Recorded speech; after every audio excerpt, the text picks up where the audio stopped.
মিম। মিম, বয়স কত মিম? 24 years. 24 years.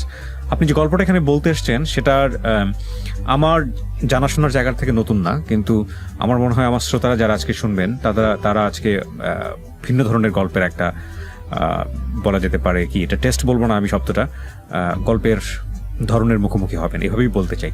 চলেন শুরু করেন যেখান থেকে বলতে চান।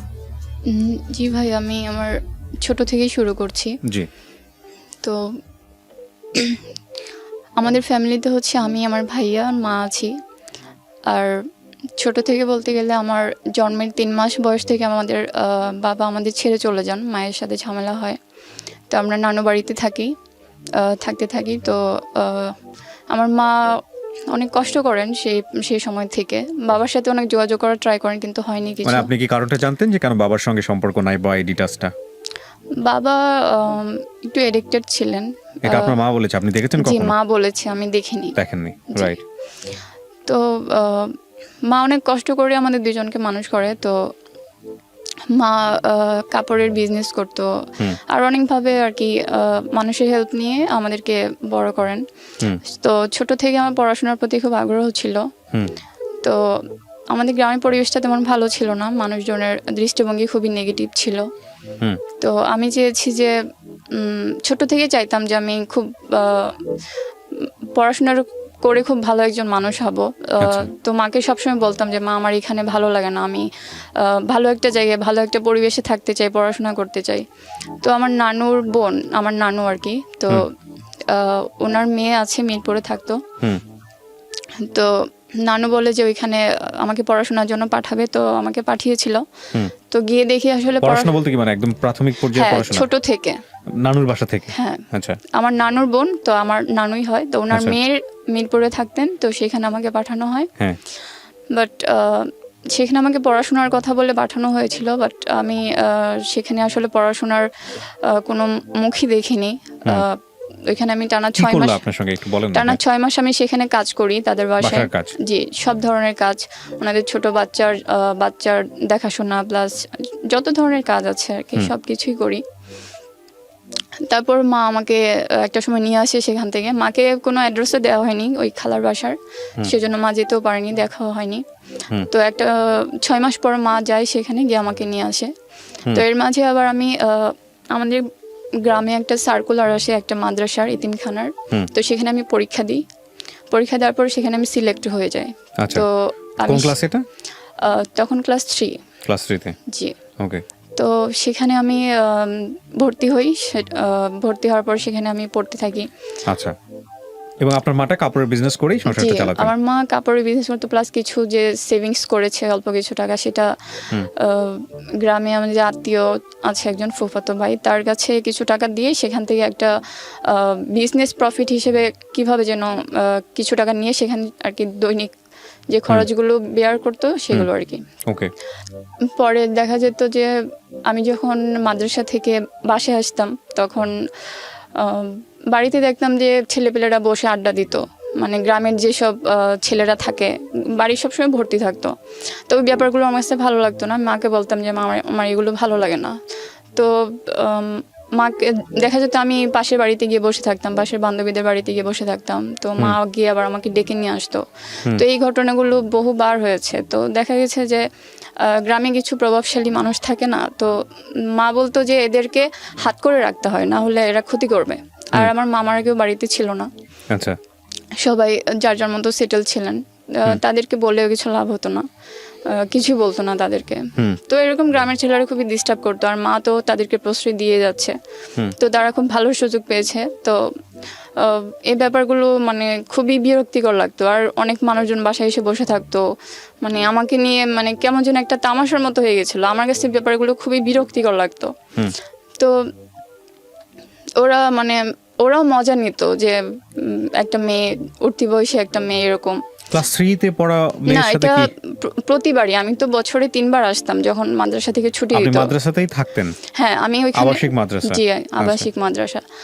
তো বছরে 3 বার যখন ছুটিতে আসতাম তখন এরকম হতো। এমন মানে প্রতিটা সময় যখন বড় হচ্ছি দিন দিন এরকম হতো যে আমার যখন ছুটি হতো আমি মানে কান্না করতাম হোস্টেলে থাকতে, যে আমি এখন বাসায় যাবো, আমার এই পরিস্থিতিগুলো ফেস করতে হবে। কি করতো ওরা বাসায় এসে? মানে ওরা সবসময় আড্ডা দিত। তারপর ছোটবেলায় আমার একটা ঘটনা মনে আছে যে একটা লোক আমাকে কোলে নিয়ে আর কি আমার গায়ে বিভিন্ন জায়গায় হাত দিচ্ছে। এগুলো আপনি মাকে শেয়ার করতেন বিষয়গুলো? মানে আমি তখন ভালোই ছোট ছিলাম, কিন্তু ব্যাপারগুলো আমার মনে আছে। এরকম বহু ঘটনাই হয়েছে যে লোকজন বাসায় এসে আড্ডা দিত, এরকম করতো। তো মাকে আমি বললে মা এগুলো বুঝতে চাইতো না আর কি, এড়িয়ে যেত। হ্যাঁ, তো মানে সব ধরনের মানুষের ইন্টারেস্ট ছিল আপনার বাসাতে, এবং সে বিষয়ে কারো কোনো মাথা ব্যথা ছিল না? না, কারো কোনো মাথা ব্যথা ছিল না। আর আমার ভাইয়াও ছিল, মাদ্রাসায় পড়াশোনা করতাম, ভাইয়া হাফেজ। তো ও থাকতো না বাড়িতে। তো মাকে বোঝানোর চেষ্টা করতাম যে এই ব্যাপারগুলো আমার কাছে ভালো লাগে না। আমি চাইতাম যে আমি যেখানে পড়াশোনা করেছি মাদ্রাসায়, সেখানে আমি ছোট থেকে হাত মোজা পা মোজা মুখ ঢেকে চলাফেরা করতাম। তো আমি যখন ছুটিতে আসার আগে আমি খুবই কান্নাকাটি করতাম, আল্লাহর কাছে দোয়া করতাম যে আমার এই জিনিসগুলো ভালো লাগে না, মাকেও বলতাম। তো যাই হোক, এরকম করে অনেক বাজে ঘটনাই হয়েছে গ্রামে। দেখা গেছে মা লোকদেরকে প্রতিনিয়ত বাড়িতে আসার জন্য দিত। তো হুট করে যদি তাদেরকে আসতে না করা হয় তারা নিশ্চয়ই খারাপ কিছু করবে। তো সেরকমই কিছু হয়েছিল একবার। তো আমার এক ফুফাতো ভাই আছে, সে ফার্স্ট মা বলে যে সে আমাদের বাড়িতে আসবে টাকা পয়সার কোনো একটা ব্যাপারে। তো আসে, বাড়িতে আসার পর সে বেশ কয়েকবারই আসতে থাকে। তো আগে যেসব ছেলেপেলেরা আসতো, তো ওরা ভাবতো যে এখন তাদেরকে আসতে নিষেধ করে দেওয়া হয়েছে। মানে মামার কাছে আর কি আমি বলেছি যে আমার এই ব্যাপারগুলো ভালো লাগে না, মা এরকম করে। তো মামা তাদেরকে আসতে না করে দিয়েছে আর কি। তো ওই ছেলেরা আবার রেগে গিয়ে মানে যে তাদেরকে আসতে না করে দিয়েছে, আবার আমার ফুফাতো ভাই আসতেছে আমাদের এখানে। তো একটা সময় দেখা গেছে যে একবার ওই ভাইয়াটা আসছে আমাদের বাড়িতে। তো ওই ছেলেরা এসে বাড়ির চারপাশ অনেক ঘেরাও করে অনেক নোংরা কথা উঠাইছে আমাকে নিয়ে। বাড়িতে অনেক ঢিল ছুড়াছুড়ি, অনেক মানে খুবই বাজে একটা অবস্থা হয়েছিল সে সময়। তো এই ঘটনাগুলো আমি ছোট থেকে ফেস করেছি। তো এভাবে আমি এবং মা এই বিষয়গুলো নিয়ে আপনাকে কোনো শেল্টার দিত না? মানে মার জায়গা থেকে আপনি কোনো সাপোর্ট পেতেন না এই বিষয়গুলো নিয়ে? অ্যাকচুয়ালি মার জন্যই এই প্রবলেমগুলো আমি ফেস করেছি। মার মানে কি ব্যাড সাপোর্টই আমি এগুলো ফেস করেছি। আচ্ছা। কারণ মার কাছে আমি কোনো এই ব্যাপারগুলো মানে বাবা মারা কি সন্তানদের যেভাবে আর কি লালন পালন করা উচিত বা তাদের সুরক্ষা দেওয়া উচিত। আমি এভাবে বললে না কিছু বুঝবো না, আপনাকে স্টোরিগুলো বলতে হবে যে আলটিমেটলি ঘটনা কি ঘটেছে। যাই হোক, তারপরে কি হলো আপনি এটা বলেন। হ্যাঁ, তারপরে আমি এভাবে এতিমখানাতে 9 বছর পড়াশোনা করি। এসএসসি পাশ করে আমি বাড়িতে চলে আসি, কারণ সেখানে ইঞ্জিনিয়ারিং ছিল। তো আমি ইঞ্জিনিয়ারিং পড়তে চাইনি। আমার ছোট থেকে স্বপ্ন ছিল যে আমি ডাক্তার হব।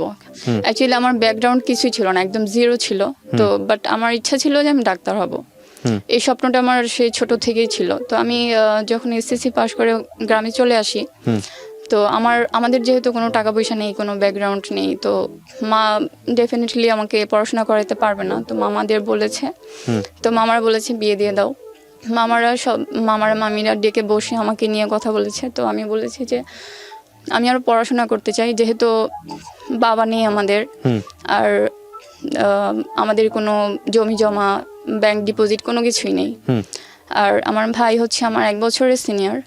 ও সেরকম কোনো মানে দায়িত্ব জ্ঞানশীল সেরকম কিছু না, আর দায়িত্ব ব্যাপারগুলো বোঝে না তেমন একটা। তো আমার কাছে সে ছোট থেকে মনে হতো যে আমি যদি কিছু করা লাগে সেটা আমাকেই করতে হবে। তো মামাদেরকে বলেছি যে আমি আরো পড়াশোনা করতে চাই। তো সেই সময় দেখা গেছে মামারা বলতে শুরু করেছে যে আমাদের বাচ্চারা এখন ছোট আছে, যখন বড় হয়ে যাবে তখন তোমাকে তোমার বিয়ে শাদী এসব নিয়ে ভাবার মতো, খরচ দেওয়ার মতো সেরকম সময় থাকবে না আমাদের। তো এখনই বিয়েতে রাজি হয়ে যেত। আমি বলেছি না, আমি অনেক কান্নাকাটি করেছিলাম সেদিন। কোন ক্লাসে পড়েন তখন আপনি? আমি তখন এটা হচ্ছে আমি তখন মাত্র এসএসসি পাশ করে বের হয়েছি আর কি, পরীক্ষা দিয়েছি। ওকে, এসএসসি বলতে কি আপনি মাদ্রাসা 2013 এ? মাদ্রাসার এসএসসি কথা বলছেন? মাদ্রাসা, জি। ওকে। দেন সেভাবেই চলতে থাকে। আর এর মাঝে হচ্ছে আমার ভাইয়া এই যে নারায়ণগঞ্জে একটা মাদ্রাসায় পড়াশোনা করতো। যে মাদ্রাসায় পড়তো সেখানে প্রায় 2-3 বছর টানা পড়াশোনা করে। আর ওই মাদ্রাসার ওনারের বাড়িতে লজিং থেকে পড়াশোনা করে আর কি। তো ওই যে এসএসসির পর একটা গ্যাপ থাকে, 2-3 মাসের একটা গ্যাপ থেকে যায় কলেজে ভর্তি হওয়ার আগ পর্যন্ত। তো সেই সময় ভাইয়া বলে যে যাদের বাড়িতে লজিং থাকতো তারা মোটামুটি আমাদের কথা জিজ্ঞেস করতো, আমাদের অবস্থা জিজ্ঞেস করতো। তো ভাইয়া গল্প করতো তাদের সাথে। তো ভাইয়া বলে যেহেতু একটা ছুটির মধ্যে আছো তো এখানে এসে ঘুরে যাও, ভালো লাগবে। তো মা বলে ঠিক আছে, আমি আসতে চাইনি। তো মা বলে যে ঠিক আছে যা, ভালো লাগবে। তো আমি আসি ওনাদের ওখানে, এসে 1 সপ্তাহের মতো থাকি। ওনাদের কারদের এখানে কাকা আর কি, ভাইয়া যাদেরকে কাকা বলে, তাদের সাথে আমাদের ব্লাডের কোনো রিলেশন নেই, বাট ভাইয়া অনেকদিন যাবত থাকে সেই হিসেবে আর কি। দেন ওইখানে আমি 1 সপ্তাহ থাকার পর আমি আবার বাড়ি চলে যাই। তো ওনারা আবার শুনতে পারে যে আমি গিয়ে কলেজে ভর্তি হব। এর মাঝে আবার একটা কাকা আছে, উনি আবার আমার নাম্বার রেখেছিল, ফোন নাম্বার বলেছে, আমি জাস্ট দিয়েছি নাম্বারটা। সম্পর্কের কাকা, কোনো আর কি ব্লাডের কোনো রিলেশন না, বললাম সম্পর্কের কাকা। হ্যাঁ জি ভাইয়া। তো তারপর আমি চলে আসি বাড়িতে। চলে আসার পর কলেজে ভর্তির সময় হয়ে যায়। তো মা আমাকে গ্রামের প্রতিবেশী একজন ভাইয়া আছে, ওনাকে নিয়ে গ্রামে কলেজে ভর্তি করানোর জন্য নিয়ে আসে। তো আমাদের তো এরকম কোনো ছিল না, আর্নিং সোর্স ছিল না যে আমাকে প্রতি মাসে খরচ দিয়ে পড়াশোনা করাবে। আর আমি সবসময় একটা আবদ্ধ পরিবেশে বড় হয়েছি, টানা 9 বছর একটা মাদ্রাসায় পড়েছি। তো হুট করে বাইরে এসে আমি কোনো কিছু বুঝতে পারিনি যে কীভাবে কী করব। তো সরকারি কলেজে ভর্তি হওয়ার মতো ছিল না। অনেকে বলতেছিল যে সরকারি কলেজে পড়াশোনা ভালো হয় না। তো ওই ভাইয়া আর কি প্রাইভেট কলেজে দেখতেছিল কোনটাতে খরচ কম, সব থেকে বেশি। তো দেখতেছি সবগুলোতে মোটামুটি অনেক খরচ, প্রাইভেট কলেজ যেহেতু। তো একটা কলেজে কথা বলেছিল, তো সেখানে বলতেছিল যে কোনো পড়াশোনার খরচটা লাগবে না, জাস্ট হোস্টেল ফিটা দিতে হবে 3000 টাকার মতো। তো মা বলেছে যে আমি এটা দিতে পারবো না। তো মা সেখানে অনেক আর্গু করে, অনেক চিল্লাচিল্লি করে। তো আমাকে ওইখানে রেখে চলে আসে, ওই স্যারের ওখানে, প্রিন্সিপালের ওখানে। রেখে চলে আসবে কেন বুঝলাম না আমি। মানে আমি বলতেছি যে আমি পড়াশোনা করবো, মোটামুটি একটা জিদের পর্যায়ে চলে গেছে। আর মা বলতেছে যে না তোমাকে দিতে পারবো না। মা বলতেছে যে না আমি পারবো না, পড়াশোনার দরকার নেই। ইন্টারমিডিয়েট? জি। আচ্ছা। তো মা ওইখানে রেখে চলে আসে। তো স্যার বলতেছিলেন যে ঠিক আছে আপনি রেখে চলে যান, মেয়েটা পড়তে যাচ্ছে, আপনি রেখে চলে যান। তো আমি ওখানে থাকি। তো ওই সময়টাই কাকা আমাকে ফোন দেয়, ওই যে বাড়িতে ভাইয়া থাকে। আপনার ভাইকে ওই বাড়িতে থাকতো? কেন থাকতো আপনার ভাই? ওই যে মাদ্রাসায় পড়াশোনা করতো আর লজিং থাকতো। বলেন তারপর হচ্ছে ওই কাকা ফোন দেয় আমাকে। ফোন দেওয়ার পর আমি কিন্তু ওই যে উনি নাম্বার নিয়েছে, ওনার নাম্বার কিন্তু আমার কাছে নেই, আমি ফোন দিইনি, উনি নিজেই ফোন দিয়েছে। ফোন দিয়ে জিজ্ঞেস করলো খবর, যেহেতু ওনাদের বাড়িতে থাকতেই শুনেছিল আমি কলেজে পড়তে হব। তো উনি ফোন দিয়ে বলতেছে যে ফোন দিয়ে কথা বলে খবর জিজ্ঞেস করে উনি এক পর্যায়ে আসে আমার কলেজের এখানে, দেখা করেন, দেখে যে কলেজটা একদমই চিপা, পড়াশোনার কোনো পরিবেশ নেই আর কি সেরকম। তো উনি বলে যে এখানে মানুষ কিভাবে পড়াশোনা করবে, তুমি একজন ব্রিলিয়ান্ট স্টুডেন্ট। তো এরকম বলে উনি যাই হোক দেখে শুনে চলে যায়। সেদিন গিয়ে ভাইয়ার সাথে আলাপ করে যে উনি আমাকে পড়াশোনা করাতে চায়, রেসপন্সিবিলিটি নিতে চায় আমার। এই কাকা? জি। আচ্ছা। তারপর ভাইয়াকে সাথে করে নিয়ে উনি আবার কলেজে আসে। কলেজে আসার পর আমাকে কলেজ থেকে আমাকে ড্রপ করে, আমাকে নেয়, আমাকে নিয়ে পরে আমাদের গ্রামে যায় মার কাছে। ভাইয়াকে ওইখান থেকে নিয়ে আসে ওনাদের বাড়ি থেকে, সাথে আমাকে নিয়ে আমাদের গ্রামে যায়, আমাদের বাড়িতে আর কি। তো সেখানে গিয়ে উনি দেখে যে একটা ছোট একটা ঘর, মানে ওনার নাকি খুব মায়া হয়েছিল, উনি এভাবে পরে বলেছিল আমাকে যে এত ছোট একটা ঘরের মধ্যে তোমরা থাকতা, ইলেকট্রিসিটি নেই, কোনো কিছু নেই, মানে খুব মায়া হয়েছে উনি যেটা বলেছিল। তো মার সাথে কথা বলে গ্রামের মানুষজনও দেখেছে উনি গিয়েছিল। তারপর উনি বলে যে আপনার মেয়ে পড়াশোনার ইয়েটা আমি নিতে চাই, দায়িত্বটা নিতে চাই, যেহেতু পড়াশোনা করতে চায়। তো এইভাবে উনি আমাকে একটা ভালো কলেজে ট্রান্সফার করে দেয় ওইখান থেকে। ট্রান্সফার করে আমি ইন্টারমিডিয়েটে। আপনার মা তখন কি করছে? আমার মা তখন কিছুই করে না, একদম বসা। হ্যাঁ। সংসার চলতো কিভাবে? সংসার ওই যে আমাদের অল্প কিছু যে সেভিংস ছিল সেটা ওই থেকে যেটা ইন্টারেস্ট আসতো সেটা দিয়ে চলতো। জি। বাবা কি করতেন আপনি? বাবা তখন আমাদের সাথে ছিলেন না। মানে ও আচ্ছা, বেঁচে ছিলেন কিন্তু অন্য কোথাও ছিলেন। বিয়ে শাদী করেছেন? হ্যাঁ, সেখানে বিয়ে করেছেন। আমার এসএসসি পরে আবার ওনার সাথে দেখা করার জন্য গিয়েছিলাম বাবার সাথে। 611904 ওকে, আমরা যেখানটায় ছিলাম তারপর সেই যে আমার 3 মাস বয়স থেকে উনি চলে গেছেন, তখন থেকে আমি আমার এসএসসির পর গিয়ে ওনার সাথে আমাদের দেখা হয়। এর মাঝে কোনো যোগাযোগ হয়নি, দেখা হয়নি। ওকে, ঠিক আছে। তো গেল এই ভদ্রলোক, গিয়ে আপনার হলো ভালো একটা কলেজে ট্রান্সফার করে দিল। তো তারপর থেকে তো আমার যত ধরনের যত খরচ আছে সবকিছু উনিই দিতে থাকে, যত যা লাগে এভরিথিং। তারপর দেখা গেল যে উনি মাঝে মাঝে দেখাও করতে আসে কলেজে। আমি একটা আপুর সাথে থাকি সাবলেটে, তো থাকার পর আস্তে আস্তে উনি প্রায় প্রতিদিনই আসতো দেখা করতে। তো দেখা যেত যে উনি আমাকে মানে একটা নিয়মের মধ্যে খুব চাপ দিতে থাকে যে এটা করবা না, কারোর সাথে কথা বলবা না, কোনো বান্ধবীদের সাথে কোথাও ঘুরতে যাওয়া যাবে না, মানে অধিকার চর্চা করতে থাকে। অধিকার চর্চা যেটাকে বলে। তো প্রেশারগুলো আমি ফার্স্টে নর্মালি নিয়েছি, এটা হতেই পারে, মনে করেছেন ভালোর জন্যই বলতেছে। জি। তো দেখা গেল যে একটা পর্যায়ে প্রেশারগুলো একটু বেশি স্ট্রিক্ট হতে থাকে। এখানে একটা বিষয় খুব খেয়াল রাখবেন যে প্রিয় শ্রোতা এবং দর্শক, ওকে তো আমরা দেখাচ্ছি না বা দেখাতে চাইও না, এবং ওর যে গল্পটা এখানে প্রচার করা হচ্ছে ওর ভয়েস চেঞ্জ করে, প্লাস হচ্ছে হলো ওর ছদ্মনাম ব্যবহার করে। ও একটা ব্রোকেন ফ্যামিলির মেয়ে এবং মাশাআল্লাহ ও দেখতে অনেক সুন্দর। এই জায়গাটা থেকে ওর যেই ব্যাপারটা ওকে ফেস করতে হয়েছে সেই বিষয়গুলো আমরা এখানে স্মুথলি উপস্থাপন করছি। এবং আরেকটা দুঃখের বিষয় হচ্ছে যে আমরা এটা দেখি যে এই ধরনের গল্পগুলো যখন আগাগোড়া সমস্ত কিছুর মাঝখান থেকে একটা দুটো লাইন পিক করে অনেক ইউটিউবার, ফেক ইউটিউবার এগুলোর গল্প আজে বাজে থামলাইল ইউজ করে এবং তার উপরে অন্য মেয়েদের ছবি দিয়ে এই গল্পগুলো প্রকাশ করে, যেটা আমাদের ইমেজের জন্য খুবই খুবই খুবই দুঃখজনক। আমি বিশেষভাবে তাদেরকে সতর্ক করতে চাই। আমরা অলরেডি কিছু ইউটিউব চ্যানেলকে আইডেন্টিফাই করেছি, এগুলোকে রিপোর্ট করা হচ্ছে, হয়তো কিছুদিনের মধ্যে বন্ধ হয়ে যাবে, অলরেডি কিছু বন্ধও হয়ে গেছে। তাদেরকে আমি বলবো বিশেষভাবে যে যারাই কাজগুলো করেন তারা তাদেরকে অবশ্যই আইনের আওতায় নিয়ে আসার জন্য চেষ্টা করা হচ্ছে। বারবার আপনাদেরকে সতর্ক করা হয়েছে, আপনারা সতর্ক হন নাই। এটা আপনাদের জন্য শেষবারের মতো ওয়ার্নিং, প্লিজ বি কেয়ারফুল, ওকে? এই ধরনের কাজ করবেন না। হ্যাঁ, আপনি যেটা বলছিলেন যে আপনার উপর অধিকার চর্চা করতে থাকে বেশি, তারপর জি, এই বিষয়গুলো খুব বেশি আর কি প্রেশার ক্রিয়েট করে আমার মেন্টালি। তো আমি একটা পর্যায়ে শুনতে পারি, মানে উনি মজার ছলে মানে বলে ইনডিরেক্টলি যে উনি আমাকে বিয়ে করতে চায়, এটা ইনডিরেক্টলি আমাকে বোঝায়। তো আমি এটা মাকে শেয়ার করি যে মা উনি তো আমাকে এভাবে বলছে। ইনডিরেক্টলি বলতে কি বোঝাইছে? ইনডিরেক্টলি বলতে মানে উনি মানে কিভাবে যেন বলতো যে আমি ইশারা ইঙ্গিতে বলতো, যে বোঝানোর চেষ্টা করতো যে উনি আমাকে বিয়ে করতে চায়। ইভেন এটাও বলতো যে আমি যদি এখন ইয়াং থাকতাম তোমাকে আমি এখনই বিয়ে করে ফেলতাম, এরকম মানে আরো অনেকভাবে বলতো। তো মাকে ব্যাপারটা জানাই, জানানোর পরে মা আমাকে বলে যে দূর বোকা, এটা সেরকম কিছু না, উনি হয়তো মজা করে বলেছে, এটা এরকম ছিল। তো যাই হোক, উনি দেখা যেত যে প্রতিদিন ঝগড়া করতো। তো মাঝে মাঝে উনি যখনই বাসায় আসতো, আমি যেখানে থাকতাম, তো উনি এসে ফোন ঘাটাঘাটি করতো, মানে যতবার আসতো ঠিক ততবারই ফোনটা চেক করতো, এভরিথিং, কাপড়ের প্রতিটা ভাঁজে ভাঁজে চেক করতো, তারপর আমার প্রতিটা জিনিস চেক করতো। আপনার রুমে যাওয়ার অ্যাক্সেস পেতো নাকি উনি? আমরা যে সাবলেটে থাকতাম, এক রুমে আপু থাকতো আর এক রুমে আমি থাকতাম। তো বলতে মানে ওই আপু পড়াশোনা না, আপুর না, ওটা ওই আপু পড়াশোনা করতে আপনার সঙ্গে, অন্য একটা আপু। হ্যাঁ, তো ওই আপুর তো প্রবলেম হওয়ার কথা, এরকম একটা বয়স্ক লোক আপনাদের রুমে ঢুকে যাচ্ছে, চেক করতেছে। তো ওইটা আর কি উনি বাসাটা নেওয়ার আগে কথা বলে নিয়েছে যে আমি ওর গার্ডিয়ান হিসেবে নিচ্ছি, তো মাঝে মাঝে আসবো, এরকম এভাবে আর কি। ওই আপু আপনার সঙ্গে ঢুকেছে, বাসাটা নিয়ে দিয়েছে কি ওই লোকই? হ্যাঁ, আমরা দুজন একসাথে উঠেছিলাম আর কি। ওই আপুর সঙ্গে আপনার পরিচয় কিভাবে? আপুর সাথে পরিচয় নয়, যে সাবলেটে ভাড়া নেওয়ার ফোন নাম্বার এভাবে পরিচয় হয়েছে। আচ্ছা, তো উনি বাসায় ঢুকতো, ওই আপু কি জানতো উনি আপনার কি হয়?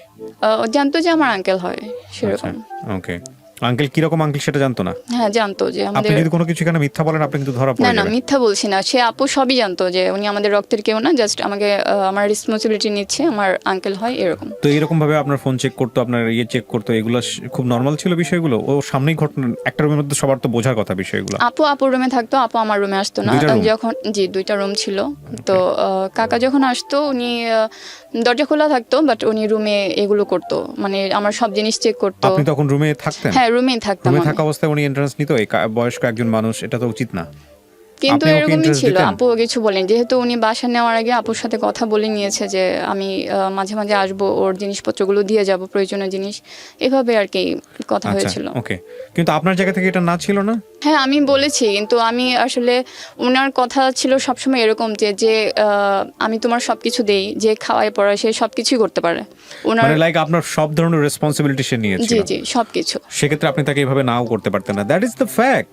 এই ফ্যাক্টগুলো একটু চিন্তা করতে হবে আসলে। তারপর কি হলো? তো এইভাবে চলতে থাকে। তো আমি ইন্টার ফার্স্ট ইয়ারে উনি আমাকে একটা ফোন কিনে দেয়, টাচ ফোন। তো আমার একটা ফ্রেন্ড ছিল, তার সাথে আমার ফোনে পরিচয় হয়েছিল।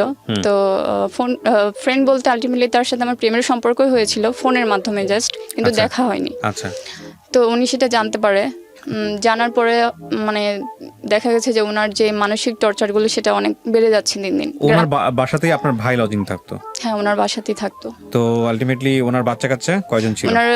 ওনার ছেলে, 2জন ছেলে আছে। তো বড় ছেলেকে পড়াতো আমার ভাইয়া। ও, কোন ক্লাসে পড়তো তখন? মেবি 2 বা 3-তে পড়তো। আরবি পড়াতো আমার ভাইয়া আর কি। আচ্ছা। আপনার ভাই কোরআনের হাফেজ ছিলেন? জি। আচ্ছা, ঠিক আছে। তো এই প্রেমের সম্পর্কটা উনি জানলো কিভাবে? উনি যে ফোন চেক করছিল, তো হুট করে উপরে স্ক্রিনে মেসেজ চলে আসে। তো সেটা দেখে উনি বুঝতে পারে যে এরকম। তারপর উনি চেক করে, সবগুলো মেসেজই চেক করে। তারপর আমি বলি এরকম। তারপর উনি তো আরও পুরো খেপে যায়। এর আগ পর্যন্ত উনি অত বেশি টর্চার করেনি, মেন্টালি অত বেশি প্রেশার দেয়নি আমাকে। তো সেটার পর উনি বুঝে ফেলে যে আমার কারোর সাথে সম্পর্ক আছে। এর আগে উনি সেটা মানে বিশ্বাস করতো না যে আমার কারোর সাথে সম্পর্ক আছে, জাস্ট এমনি শুধু অধিকার খাটানোর চেষ্টা করতো। তারপর আপনার জায়গা থেকে রেসপন্স কি ছিল? আমি অলওয়েজ, মানে টু বি অনেস্ট, আপনি কি করতেন? আপনি তো তাকে স্ট্রিক্টলি নাও বলতেন না নিশ্চয়ই? নাকি বলতে পারতেন? বিকজ না বললে তো আপনার পড়াশোনার সমস্ত কিছু বন্ধ হয়ে আমি যায়। ওনাকে এভাবেই সবসময় বলেছি যে ওই শুরু থেকে আমি বলে আসছি যে এগুলো তো নর্মাল ব্যাপার। আমার বাবাও যদি হতেন, এগুলো হয়তো প্রেমের ব্যাপারটা না, যে কোনো বিষয়ে আমাকে এত অধিকার দেখাতেন না। উনি অত বেশি স্ট্রিক্ট ছিলেন আমার প্রতি যে আমি ওনাকে বলতাম যে একজন বাবা মাও সন্তানের প্রতি এত বেশি স্ট্রিক্ট হয় না, আপনি যতটা আমার প্রতি এইভাবে মেন্টালি টর্চার করে আসছেন। উনি মনে করতো যে উনি আমার ভালোর জন্য করছে, কিন্তু আসলে ব্যাপারটা সেরকম ছিল না। আচ্ছা, যাই হোক। তারপর দেখা গেল যে আবার মা তো বাড়িতে একা থাকতো গ্রামে, সেখানে দেখা যেত আমি তো চলে আসছি, আমি তো আর গ্রামে থাকি না। তো ওইখানে যে ছেলেপেলেদের যে উস্কানি দিয়েছিল মা ছোট থেকে, তো ওরা তো আমাকে পাচ্ছে না। তো সেখানে দেখা যেত যে ছেলেরা এসে বাড়িতে ঢিল ছুটতো আমাকে না পেয়ে। উস্কানি মানে কি? মানে পাত্তা দিয়েছিল বা নিষেধ করে নাই যারা? হ্যাঁ, যে ছেলেরা চেয়েছিল যে আমার সাথে সম্পর্ক করতে, প্রেম করতে, বা অনেকে চেয়েছিল বিয়ে করতে। তো মা সেগুলোকে প্রশ্রয় দিয়েছে, তাদেরকে বাড়িতে এনে বসিয়ে রেখেছে। তো তারা আড্ডা দিয়েছে, তো আমিও ছিলাম সেখানে, তারা সেগুলো এনজয় করেছে। তো যখন আমি ছিলাম না একটা পর্যায়ে, তো তারা সেই রাগগুলো, ক্ষোভগুলো প্রকাশ করছে। তো বাড়িতে ঢিল ছুঁড়ে, তারপর ঘরের দরজাতে এসে টয়লেটের ময়লা পর্যন্ত এনে রেখে যায়। অনেকভাবে বাসায় মাকে টর্চার করতে শুরু করে। তো লাস্ট পর্যায়ে বাড়িতে আগুন দেয়। মানে গ্রামের বাড়ি তো, সাইডে গাছের কলা পাতা গাছের দেওয়া ছিল, বেড়ি দেওয়া ছিল। তো সেখানে আগুন দেয়। তো রাত্রিবেলা মা ঘুম থেকে উঠে এগুলো দেখে। তো সকালে আমাকে বলে, আমি এই ব্যাপারগুলো কাকাকে বলি, বুঝিয়ে বলি যে মার ওখানে থাকতে কষ্ট হচ্ছে। তো উনি আবার এদিকে যেহেতু উনি আমাকে সন্দেহ করা শুরু করেছে, তো উনি সেই ইয়েতে মাকে বলে যে আপনি এখানে চলে আসেন, মানে মেয়ের কাছে চলে আসেন। হ্যাঁ, মেয়ের কাছে চলে আসেন। তো মা আমার কাছে চলে আসে। আপনাকে যে এই ধরনের সাপোর্ট দিচ্ছিল, এটা কি ওর ফ্যামিলি জানতো? না, ফ্যামিলি জানতো না, পুরোটাই গোপন ছিল। পুরোটাই গোপন ছিল। ওকে, তারপর মা চলে আসে আমার কাছে। আসার পরে দেখা যেত যে আমার মা আসলে, আমি বলতে কষ্ট হলেও সত্য, আমার মা একটু আমি সেই ছোট থেকে দেখে আসছি, সে একটু যে মানে তাকে যে একটু হেল্প করে সে তার কথাই বলে আর কি, একটু গ্রিডি টাইপ। মা চলে আসে আমার কাছে। মা আসার পর দেখা গেল যে মাও আমার এগেনস্টে তার সাথে অনেক কিছু বলতে থাকে। আমার কাকার সাথে? জি। দেখা গেছে আমি একটা মেয়ে বান্ধবীর সাথেই ফোনে কথা বলছি, মা তাকে ফোন দিয়ে বলে আমি কার সাথে যেন কথা বলছি। ইভেন দেখা গেছে যে আমি একটা মানে ফোনে একটা ড্রামা দেখে একটু হাসছি, তো মা মনে করে যে আমি কারোর সাথে ভিডিও কলে ফোনে কথা বলছি, হাসতেছি, এরকম ব্যাপারগুলো। তো এভাবে উনি টর্চারগুলো অনেক বেশি মাত্রায় আর কি করতে থাকে। তো আমি এক পর্যায়ে এগুলো আর নিতে পারছিলাম না। ইভেন আমি এক পর্যায়ে রাগ করে বাসা থেকে বের হয়ে গিয়েছিলাম। উনি বলেছিল যে তুমি বের হয়ে যাও আমার বাসা থেকে। কে বলেছিল? এই কাকা বলেছে আর কি। কাকা, আচ্ছা। তারপর তো আমি রাগ করে, এর মাঝে অনেক ধরনের টর্চার করে আমাকে। আমি পড়াশোনা করতে পারি না। ভাইয়াকে ডেকে নিয়ে এসে আমাকে মারও খাওয়ায়। তো মানে আপনার ছোট ভাই? আমার বড় ভাই। উনি বড় ছিল আপনার? হ্যাঁ, 1 বছরের বড়। আচ্ছা, তারপর আমি পরে উনি বলে যে তুমি আমার বাসা থেকে বের হয়ে যাও, তুমি আমার কথা শোনো না, আমি যা বলি তা করো না। তো আমি পরের আগে বের হয়ে যাই। তো বের হয়ে আমি একটা বাসে উঠি, যে সিলেটের একটা বাসে উঠি। সে সময় বাস ছিল না, টিকিট করেছিলাম, কিন্তু একটা মাইক্রোতে উঠি। তো সেখানে আরও যাত্রী ছিল। তো আমি জানি না কোথায় যাব, কিন্তু আমি টিকিট করে নিয়েছি এর আগে যে আমি আর টর্চারগুলো নিতে পারছি না। তারপর ওঠার পরে সেখানে একটা আপু ছিল, আপু দেখতেছে যে আমি শুধু অনর্গল কান্না করে যাচ্ছি। কোথায় এটা? মাইক্রোতে? এটা মাইক্রোতে। আচ্ছা। তো কান্না করে যাচ্ছি, তো আপু বলতেছে কি হয়েছে আমাকে বলো। মাইক্রোতে আপনি উঠলেন কিভাবে? মাইক্রো মানে পার্সোনালি ভাড়া টিকিট নিয়েছেন? না টিকিট করেছি, তো বাস আসছিল না, তো সেই যাত্রীগুলোকে মাইক্রোতে করে ওকে পাঠিয়েছে। হ্যাঁ, তারপর আপু বলতেছিল যে কেন কি হয়েছে, তো আপুকে বলি এরকম এরকম। কোথায় যাচ্ছিলেন আপনি? আমি টিকিট করেছিলাম সিলেটের। তো কেন যাচ্ছেন সিলেটে? আমি জাস্ট রাগে বের হয়ে গিয়েছি, যেদিকে চোখ যায় সেরকম টর্চারের মাত্রাগুলো অনেক বেশি হয়ে গিয়েছিল আমার প্রতি। এদিকে মাকে আমি প্রবলেম শেয়ার করি, আর মা উল্টো আমাকে নিয়ে আমার এগেনস্টে আমার কাকার সাথে আর মানে সামবডি সাপোর্ট দিচ্ছিল না আর কি। হ্যাঁ জি, ঠিক সেরকমই। তো তারপর আমি বাসে মাইক্রোতে থাকি, তো ওই আপুটা বলে কি যে তুমি হবিগঞ্জ পর্যন্ত আমি যাওয়ার পর ওই আপুর লাস্ট স্টপ ছিল হবিগঞ্জ। তো আপু বলতেছে ওই আপু যখন নেমে যাবো, ওই গাড়িতে শুধু আমি আর আপুই মহিলা ছিলাম, আর বাকি সবাই পুরুষ ছিল। তো আপু বলতেছে আমি এখন নেমে গেলে তো শুধু তুমি একা থাকবা বাসে, আর তো কেউ নাই, শুধু ড্রাইভার আর ড্রাইভার অ্যাসিস্ট্যান্ট, আর কেউ নেই, তুমি কি করে যাবা সিলেট। তো আপু আমাকে নামিয়ে নিয়ে যায় গাড়ি থেকে, ওনাদের বাড়িতে নিয়ে যায়, সেটা হচ্ছে কদর রাত থাকে। তো এটা আমি আবার এই যে কাকা আমাকে বলেছে যে তুমি বের হয়ে যাও। তো আবার বাসা থেকে যে আপুর সাথে সাবলেটে থাকতাম, সে আপু ওনাকে জানায় যে ও তো বের হয়ে গেছে। তো উনি আবার সেই রাতে গিয়ে আমাকে নিয়ে আসে, ফেরত নিয়ে আসে। তো যাই হোক, এভাবে আমি এসএসসি পাশ করে যাই এই টর্চারের মধ্য দিয়ে, কারণ আমি তো কোনোভাবে বের হতে পারছি না। আমি পুরো ফ্যামিলিটাই ওনার উপর ডিপেন্ডেন্ট হয়ে গেছিলো। তারপর এসএসসি পাশ করার পরে উনি আমাকে বলে যে এইচএসসি পাশ করার পর উনি আমাকে বলে যে তুমি তো তোমার স্বপ্ন তুমি ডাক্তার হবা, তোমার ব্রেনও ভালো। ভাইয়ার কাছে অনেক গল্প শুনেছি, আমার রেজাল্ট, পড়াশোনা ছোট থেকে আমার স্কুলের ব্যাকগ্রাউন্ড ছিল 1 থেকে 2 এর মধ্যে ছিল সবসময় রোল। তো উনি বলতো ওনার ভাগ্নির জামাই, তারপর ওনার ভাগ্নি, ওনারা ডাক্তারি পড়েছে, চেম্বার দিয়েছে। তো সেটা নিয়ে ওনার একটা ড্রিম যে আমি নিজের পায়ে দাঁড়াবো, ডাক্তার হব, এরকম। উনি সবসময় এভাবে ইন্সপায়ারেশনমূলক কথাবার্তা আমাকে বলতো। তো উনি বলে যে তুমিও পড়াশোনা করবা, তুমিও ডাক্তার হবা, উনি এরকম খুব ইন্সপায়ার করতো আমাকে। তো তারপর আমি যখন বলে যে তুমি অ্যাডমিশনের জন্য প্রিপারেশন নাও, বাট আমি ওনাকে বলি যে আপনি আমাকে যেভাবে মেন্টালি টর্চার করেন, আপনি যদি এভাবে আমাকে টর্চার করতে থাকেন তো আমি পড়াশোনা করতে পারবো না, আমি পড়াশোনা করতে চাই না, এই পর্যন্ত স্টপ থাকুক, আমি এটা ওনাকে বলি। তো উনি বলে যে ঠিক আছে তুমি পড়াশোনা করো, তোমার ফ্যামিলিটা তো তোমার উপর ডিপেন্ডেন্ট, তো তোমাকে কিছু করতে হবে, আমি তোমাকে কোনো ডিস্টার্ব করবো না, তুমি পড়াশোনা করো। তো আমি মেডিকেল অ্যাডমিশন দিই, ফার্স্ট টাইম হয়নি, সেকেন্ড টাইম পরীক্ষা দিয়ে আমি একটা প্রাইভেট ডেন্টাল ভর্তি হই। সেটা ভর্তি হওয়ার আগে কলেজের চেয়ারম্যান স্যারের সাথে আমাদেরকে দেখা করায়, পুরো ফ্যামিলিকে নিয়ে যায় উনি, স্যারের কাছে নিয়ে যায়। নেওয়ার পর উনি পুরো আমার ব্যাকগ্রাউন্ড, আমার সব অবস্থা স্যারের কাছে বলে যে মেয়েটার এরকম অবস্থা, আমি ওর রেসপন্সিবিলিটি নিয়ে ভর্তি করাতে চাই, এরকম। তো স্যার বলে যে আমার রেজাল্টও ভালো ছিল, অ্যাডমিশন টেস্ট স্কোর ভালো ছিল। তো স্যার বলে যে ফ্রি কোটায় অ্যাপ্লাই করতে, কিন্তু করেছিলাম, হয়নি আর কি। তারপর উনি টাকা দিয়ে আমাকে ভর্তি করিয়েছে, যে ফিটি লাগে সব কিছুই দিয়েছে, ভর্তি করেছে। ভর্তি করার পর আমি কলেজের পাশে বাসা নেই, পুরো ফ্যামিলি সহ চলে আসি। তো এর মাঝে আবার ভাইয়া বিয়ে করেছিল, আলাদা হয়ে গেছে আমাদের কাছ থেকে। তো ভাই বিয়ে করে আলাদা হয়ে গেছে? হ্যাঁ। বড় ভাই তো ছিল, সে আপনাদের দেখতো না সংসার? বড় ভাই ছিল আসলে খুব ছোট বয়সে বিয়ে করেছে, আচ্ছা, রিলেশন করে বিয়ে করেছে। কিন্তু ওর তো রেসপন্সিবিলিটি ছিল আপনাকে এবং আপনার মাকে দেখা। রেসপন্সিবিলিটিও এখনো বোঝে না, যেটার জন্য আসলে প্রবলেম বেশি ফেস করতে হয়েছে আমাকে। ওকে। তারপর কলেজে বাসা নিয়ে থাকতে থাকি। তো উনি আমাদের বাসার প্রতিনিয়ত আসা যাওয়া থাকে।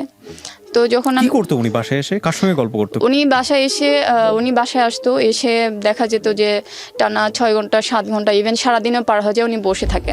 ওকে প্রিয় শ্রোতা, ছোট্ট একটা বিরতি।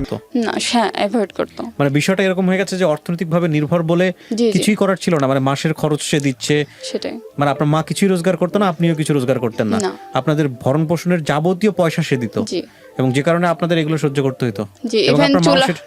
বলেন, ইভেন যদি একটা চুলাও জ্বালাইতে যায়, সেখানে একটা দিয়াশলের যে কাঠি প্রয়োজন, সেটার খরচটা ওনাকেই দিতে হতো, এরকম একদম পুরো ডিপেন্ডেন্ট ছিল। উনি পুরো সংসারটা চালাচ্ছে, এবং এই জন্য উনি যা করতেছে আপনাদেরকে মুখ বন্ধ করে সহ্য করতে হচ্ছে। তো উনি দেখা যেত যে আমি মাকে বলতাম যে মা উনি তো এরকম করে, বাসায় আসলে উনি এরকম নোংরা অঙ্গভঙ্গি করে, অনেক ধরনের বাজে কথাও বলে। তো মা বলতেছে যে খাওয়ার পরে সে সবই করতে পারে, মানে মার কথা ছিল, উত্তর ছিল এটা। তো সেদিনের পর আমি আর ওনাকে কিছু বলিনি। তো দেখা যেত যে যখন রুমের দরজাটা চাপিয়ে দিয়ে চলে যেত, উনি দেখা যেত যে প্রায় সময় এরকম হতো যে আমার সাথে অনেক ধস্তাধস্তি করতো। তো অনেক বাজে বিহেভ করতো। আর সে তো আছে, প্রতিবারই ফোন চেক করতো, ফোনে কি আছে না আছে। আর সবসময় আমাকে ফোনের উপর রাখতো যে আমি যেন কারোর সাথে কথা বলতে না পারি। 24 ঘন্টার মধ্যে আমার কাছে মনে হয় যে 15-16 ঘন্টা উনি আমাকে ফোনে ধরায় রাখতো। ওনার কি নিজের সংসার ছিল? হ্যাঁ, নিজের সংসার ছিল। এগুলো বাদ দিয়ে সারাদিন এগুলো করতো? হ্যাঁ, সবসময় এগুলোই করে থাকতো। তারপর এরকম হতো যে ইভেন উনি 3বার আমার মানে শরীরে কাপড়ও ছিঁড়ে ফেলেছেন ধস্তাধস্তি করতে করতে, আমার গায়ের কাপড় ছিঁড়ে। আচ্ছা, আমি আর ইন ডিটেইলি যাচ্ছি না বিষয়গুলো। আমি বুঝতে পারছি যে একটা মানুষ যখন ঘন্টার পর ঘন্টা তার ব্যক্তিগত রুমে থাকে, তাহলে ওই মানুষটার দ্বারা কি করা সম্ভব। এবং এটা যেটা হচ্ছে যে কন্টিনিউয়াসলি এটা হচ্ছে, এবং আপনারা হাত পা সমস্ত রকমভাবে বাঁধা, কারণ এক বেলার খাবার যেটা বলেছেন, চুলার একটা দিয়াশলার কাঠিও তার টাকা দিয়ে কেনা।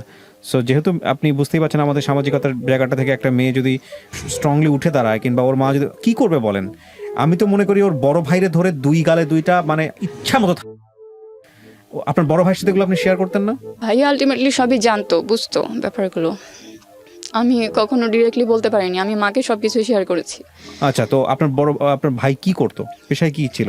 ভাইয়া তখন বিয়ে করে আলাদা ছিল, একটা গার্মেন্টসে চাকরি করতো, ওর ওয়াইফ নিয়েও আলাদা ছিল। গার্মেন্টসে করুক আর যেখানেই করুক, ও যদি 2 টাকাও রোজগার করে, এই 2 টাকার ন্যায্য হিস্সা আপনাদের আছে? দেয়নি, ও কিছুই দেয়নি ফ্যামিলিতে। ছি ছি ছি ছি ছি। এখানে সবচেয়ে বড় অপরাধী আপনার ভাই, মানে এই ব্যাপারে কোনো সন্দেহ নাই। গল্প যতটুকু আমি শুনেছি, আল্লাহ মাফ করুক, সে একজন কোরআনের হাফেজ। তারপরে কি হলো? আমি কাকার ব্যাপারগুলো বলি যে উনি আমার সাথে কিরকম বিহেভিয়ারগুলো করেছে। উনি প্রতিটা সময় আমার সাথে আর কি লেগেছিল। আমি সকালে ঘুম থেকে উঠে উনি আমাকে ফোন দিত, ইভেন রাত্রে ঘুমানো যাওয়ার আগ পর্যন্ত আমি ওনার টর্চারের উপরে থাকতাম। কলেজে যাওয়ার সময় ফোন দিতে হতো ওনাকে, না ধরলেই সমস্যা। তারপর কলেজে গিয়ে ফোন ধরে রাখতে হতো, কলেজের প্রতিটা ক্লাসের মাঝে 5 মিনিট গ্যাপ থাকতো, সেই সময় ওনাকে ফোন দিতে হতো, না হলে মনে করতো আমি কোথাও বের হয়েছি। তারপর দেখা যেত উনি কলেজে গিয়েও বসে থাকতো, আমার ফ্রেন্ডরা দেখেছে অনেকবার। তো ওরা আমাকে বলতো যে তোর চাচা কেন এরকম করে তোর সাথে, এরকম ওরা বলতো আমাকে। তো আমি তো কিছু বলতে পারতাম না। ইভেন কলেজে কোনো প্রোগ্রামে আমি ঠিকভাবে অ্যাটেন্ড করিনি। কলেজে একটু বেশিক্ষণ থাকলে উনি ভাবতো, বা ছুটির পরে একটু বসে থাকলে উনি ভাবতো যে আমি কোথাও ঘুরতে গিয়েছি। আর ইভেন আমি আজ পর্যন্ত কোনো ফ্রেন্ডের সাথে কোনো রেস্টুরেন্টে খেতে যাইনি, কেউ বলতে পারবে না যে আজ পর্যন্ত আমি কারোর সাথে রেস্টুরেন্টে খেতে গিয়েছি। তো এই ব্যাপারগুলো আমি আসলে উনি তো দিতই না এগুলো আমাকে কারোর সাথে মিশতে। আমি নিজেও কখনো ওনার আড়ালেও আমি কখনো করিনি এরকম। তারপর উনি ইভেন এরকমও করেছে যে উনি সবসময় ভাবতো যে আমার কারোর সাথে সম্পর্ক আছে, উনি এটাই ভাবতো। আর উনি মনে করতো যে আমার যদি কারোর সাথে সম্পর্ক হয়, কারোর সাথে অন্য কারোর সাথে বিয়ে হয়ে যায়, তো উনি যে এত এত টাকা আমার পিছনে খরচ করছে, তো সেটার তো কোনো ভ্যালু পাবে না। ওনার টার্গেট কি ছিল? উনি বিয়ে করতে চাইতো? হ্যাঁ, উনি আমাকে বিয়ে করতে চাইতো। প্লাস আমার কাছে মনে হয়েছিল যে এটা আমিও বুঝতে পারতাম যে উনি যেহেতু এত লাখ লাখ টাকা খরচ করছে, উনি নিশ্চয়ই একটা ফায়দা ওঠানোর জন্যই করছে। কিন্তু আমার চিন্তাটা এরকম ছিল যে হয়তো আমাকে ডাক্তারি পড়াশোনা করাচ্ছে, আমি ডাক্তার হয়ে বা যদি ভালো একটা লেভেলে যেতে পারি, চেম্বার দিই, তো সে পর্যায়ে হয়তো উনি সেই মানে টাকা পয়সার ব্যাপারটা আমি ভেবেছি যে হয়তো উনি সেখান থেকে শেয়ার বা এরকম কিছু। কিন্তু উনি আমার পার্সোনাল লাইফ নিয়ে খুব বেশি হ্যাম্পার করেছে যেটা। তো উনি বাসায় আরও অনেক ধরনের প্রবলেম করেছে, যেমন মাকে নাকি বলতো যে উনি আমার রুমে সিসি ক্যামেরা ফিট করে রাখবে দেখার জন্য আমি কি করি, আমার খাটের নিচে এসে নাকি শুয়ে থাকবে দেখার জন্য যে আড়ালে আমি কি করি, আরও অনেক ধরনের কথাবার্তা। তো এভাবে প্রতিটা নিয়ে তো আমাকে টর্চার করে আসছে। তো ইভেন এরকম হয়েছে যে মা যদি বাড়িতে যেত, গ্রামে যেত, তো সে সময় তো আমি বাড়িতে একাই থাকতাম যেহেতু ভাইয়া ছিল না। তো সে সময় উনি বাসায় আসার চেষ্টা করতো, ফোন দিয়ে বলতো যে আমি আসতেছি। তো আমি বলতাম যে আমার মা তো বাসে নেই, আপনি আসেন না। তো সেই সময় আবার ঝগড়া শুরু হয়ে যেত। মানে উইকে 7টা দিনের মধ্যে 5টা দিন ওনার সাথে আমার ঝগড়া লেগে থাকতো। ওনার কথা ছিল একটাই যে মানে তুমি আমাকে খুশি করো, আমি তোমার সব চাহিদা পূরণ করব। উনি আমাকে অলওয়েজ এটা বলতো। আর বলতো যে খাওয়ার পরে সে সবকিছু করতে পারে। এটা আমার মারও কথা ছিল, এটা ওনারও কথা ছিল। আর এই প্রবলেমগুলো আমি আমার স্যারের সাথেও শেয়ার করেছিলাম, কলেজের চেয়ারম্যান স্যার, যার সাথে সবকিছু ডিটেলস বলে আমাকে ভর্তি করিয়েছিল। শেয়ার করার পরে স্যারও খুব কষ্ট পেয়েছে, আমাকে পরামর্শ দিয়েছে অনেক যে তুমি তাকে থ্রেটের উপর রাখো, যে আমি আপনার ওয়াইফকে বলে দিব বা আমি সুইসাইড করবো আমাকে এভাবে টর্চার করলে। তো আমি তাকে সেগুলো বলি, কিন্তু সে সেভাবে কোনো ভয় পায় না, কারণ উনি জানে যে আমার কোনো ফিনান্সিয়াল ব্যাকগ্রাউন্ডও নেই, প্লাস আমার স্ট্রং গার্ডিয়ান নেই। যা আছে ফ্যামিলিতে তারা থাকা না থাকা একই। সো কিছু করলে ওনার কিছু যায় আসবে না। জি, ওনার কিছু যায় আসবে না। তো উনি সেটা বুঝে গিয়েছিল। তো উনি ওনার মতো সেভাবে আছে। উনি বাসায় আসতো, এগুলো সব রিপিট হয়েছে এই গত কয়েকটা বছর, এগুলো সব রিপিট হয়েছে আমার সাথে। তো আবার দেখা যেত ঘরের যা কিছু লাগতো প্রয়োজনীয় জিনিসপত্র, মা বা ভাইয়ার যারই হোক, সেটা আমাকে বলতো যে এই জিনিসটা লাগবে, সেটা আবার তাকে বলে আমার নিয়ে আসতে হতো আদায় করে। দেখা যেত বিভিন্ন বিষয় উনি বাসায় আসলে, যেহেতু ওনার মনের ভিতর যেহেতু অন্যরকম কুপ্রস্তাব, কুচিন্তা, সেগুলো উনি অনেকভাবে চেষ্টা করে পারতেছে না, বা চেষ্টা করতেছে, হচ্ছে না। আমি ব্ল্যাকমেইল করার জন্য কি কোনো ধরনের কোনো ছবি এগুলো তুলতো? না, সেরকম কিছু করেনি। বাট এই যে এরকম ভাবে মেন্টালি ফিজিক্যালি এরকম টর্চার করে আসতেছিল, তো ওনার সাথে ঝামেলা লেগেই থাকতো আমার, মানে ঝগড়াঝাটি, আমি অনেক চিৎকার চেঁচামেচি করতাম। তো বাসায় ওরা মনে করতো যে আমি মানে আমারই দোষ, আমি চিৎকার চেঁচামেচি করি। তো আমি মাকে সব কিছুই বলেছি যে এরকম এরকম সমস্যা। তো আমি একটা পর্যায়ে শুনি যে মা ওনাকে বলে সেই জন্য আমাকে বিয়ে করে। তো আমি মাকে বলি যে এটা কী করে সম্ভব, তার ফ্যামিলি আছে, তার ছেলে আছে 2টা। আমি ওনাকে বলেছি যে দেখেন, আপনি তো আমাকে যদি এটাই চান যে আমি স্বাবলম্বী হই, আমার ফ্যামিলিকে দাঁড় করাই, তাহলে তো আপনি আপনার বাড়িতে থেকেও আমাকে হেল্প করতে পারেন। যদি আপনি সত্যি এটা চান যে আমি নিজের পায়ে দাঁড়াই, ভালো কিছু করি, তো আপনার তো ওই যে এতভাবে টর্চার করা লাগে না আমাকে, আপনি কেন এইগুলো আমার সাথে করেন। ইভেন আমি ওনার পায়ে ধরেও আমি রিকোয়েস্ট করেছি যে আমি আপনার জন্য পড়াশোনা করে অনেক হার্ডওয়ার্ক করে অনেক যত ধরনের চেষ্টা আছে আমি করব, বাট আপনি আমার পার্সোনাল লাইফটা নিয়ে হ্যাম্পার করেন না। আমি ওনাকে অনেকবার রিকোয়েস্ট করেছি, অনেক কান্নাকাটি করেছি। তো কিন্তু ওনার এই ব্যাপারগুলো রিপিটেড ছিল, এই টর্চারগুলো প্রায় প্রতিদিন। একটা পর্যায়ে ওনাকে এটাও বলেছিলাম যে আপনি আমাকে কোথাও নিয়ে গিয়ে মেরে ফেলে দেন, আমি কাউকে কিছু বলবো না, বা আমি আপনাকে নোটও লিখে দিব, বাট আমি এই টর্চারগুলো নিতে পারছি না। আমি এই কুপ্রস্তাবে রাজি না, আমি এই ইয়াগুলো নিতে পারছি না, আর এগুলো কখনো সম্ভব না। আমি আমার একটা ড্রিমের জন্য আমি আমার পুরো লাইফটাকে আমি শেষ করতে পারবো না। আচ্ছা, তারপর এভাবে তো চলতে থাকে। উনি দেখা যেত যে বাসা ভাড়া টাকা নিয়ে এসছে, টেবিলের উপর রেখেছে, কিন্তু এই যে ওনার সাথে আমার মতের আর কি মিল হচ্ছে না, তো উনি আবার টাকাটা নিয়ে চলে গেছে। এরকম হতো যে উনি বাসা ভাড়া আটকে রাখতো, বাজার আটকে রাখতো, সেগুলো প্রতিনিয়ত আর কি হয়েছে। আপনার মা তখন কি করতো? আমার মা আমার সাথে ঝগড়া করতো, যে মনে হচ্ছে যে আমার সাথেই প্রবলেম আর কি। মা মনে করতো যে আমারই দোষ। তো মা আমাকে বলতো যে তুই তো তাকে নিয়ে আসছিস, আমরা তো নিয়ে আসিনি। কিন্তু ব্যাপারটা তো সেটা ছিল না। আমি ওনাকে ফোনও দিইনি, আমি বলিও নি যে আমাকে পড়াশোনা করান। উনি নিজের ইচ্ছাতে এসেছিল, নিজের ইচ্ছাতে রেসপন্সিবিলিটি নিয়েছে। কিন্তু আমার মা মনে করতে যে যদি এখন ভালোই না লাগে তাকে, তাহলে কেন নিয়ে আসছিস। মা এভাবে কথা বলতো যে তোর ভালো লাগতো তাই তুই নিয়ে আসছিস, এভাবে বলতো আমাকে।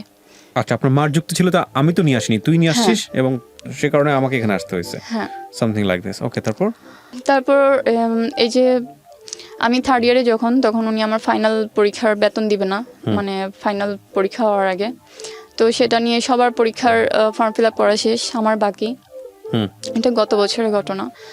তো কলেজের স্যারের সাথে কথা বলি, স্যারের সাথে আমার আগে কাকা ওনার সাথে কথা বলে, অনেক বাজে কিছু বলে, বাজে কথা বলে আমাকে নিয়ে, যে আমার অনেক ছেলেদের সাথে সম্পর্ক, আমি ওনার কোনো কথা শুনি না, এগুলো উনি বলতে থাকে। কিন্তু কখনো উনি আমার ফোনে এরকম কিছু পায়নি।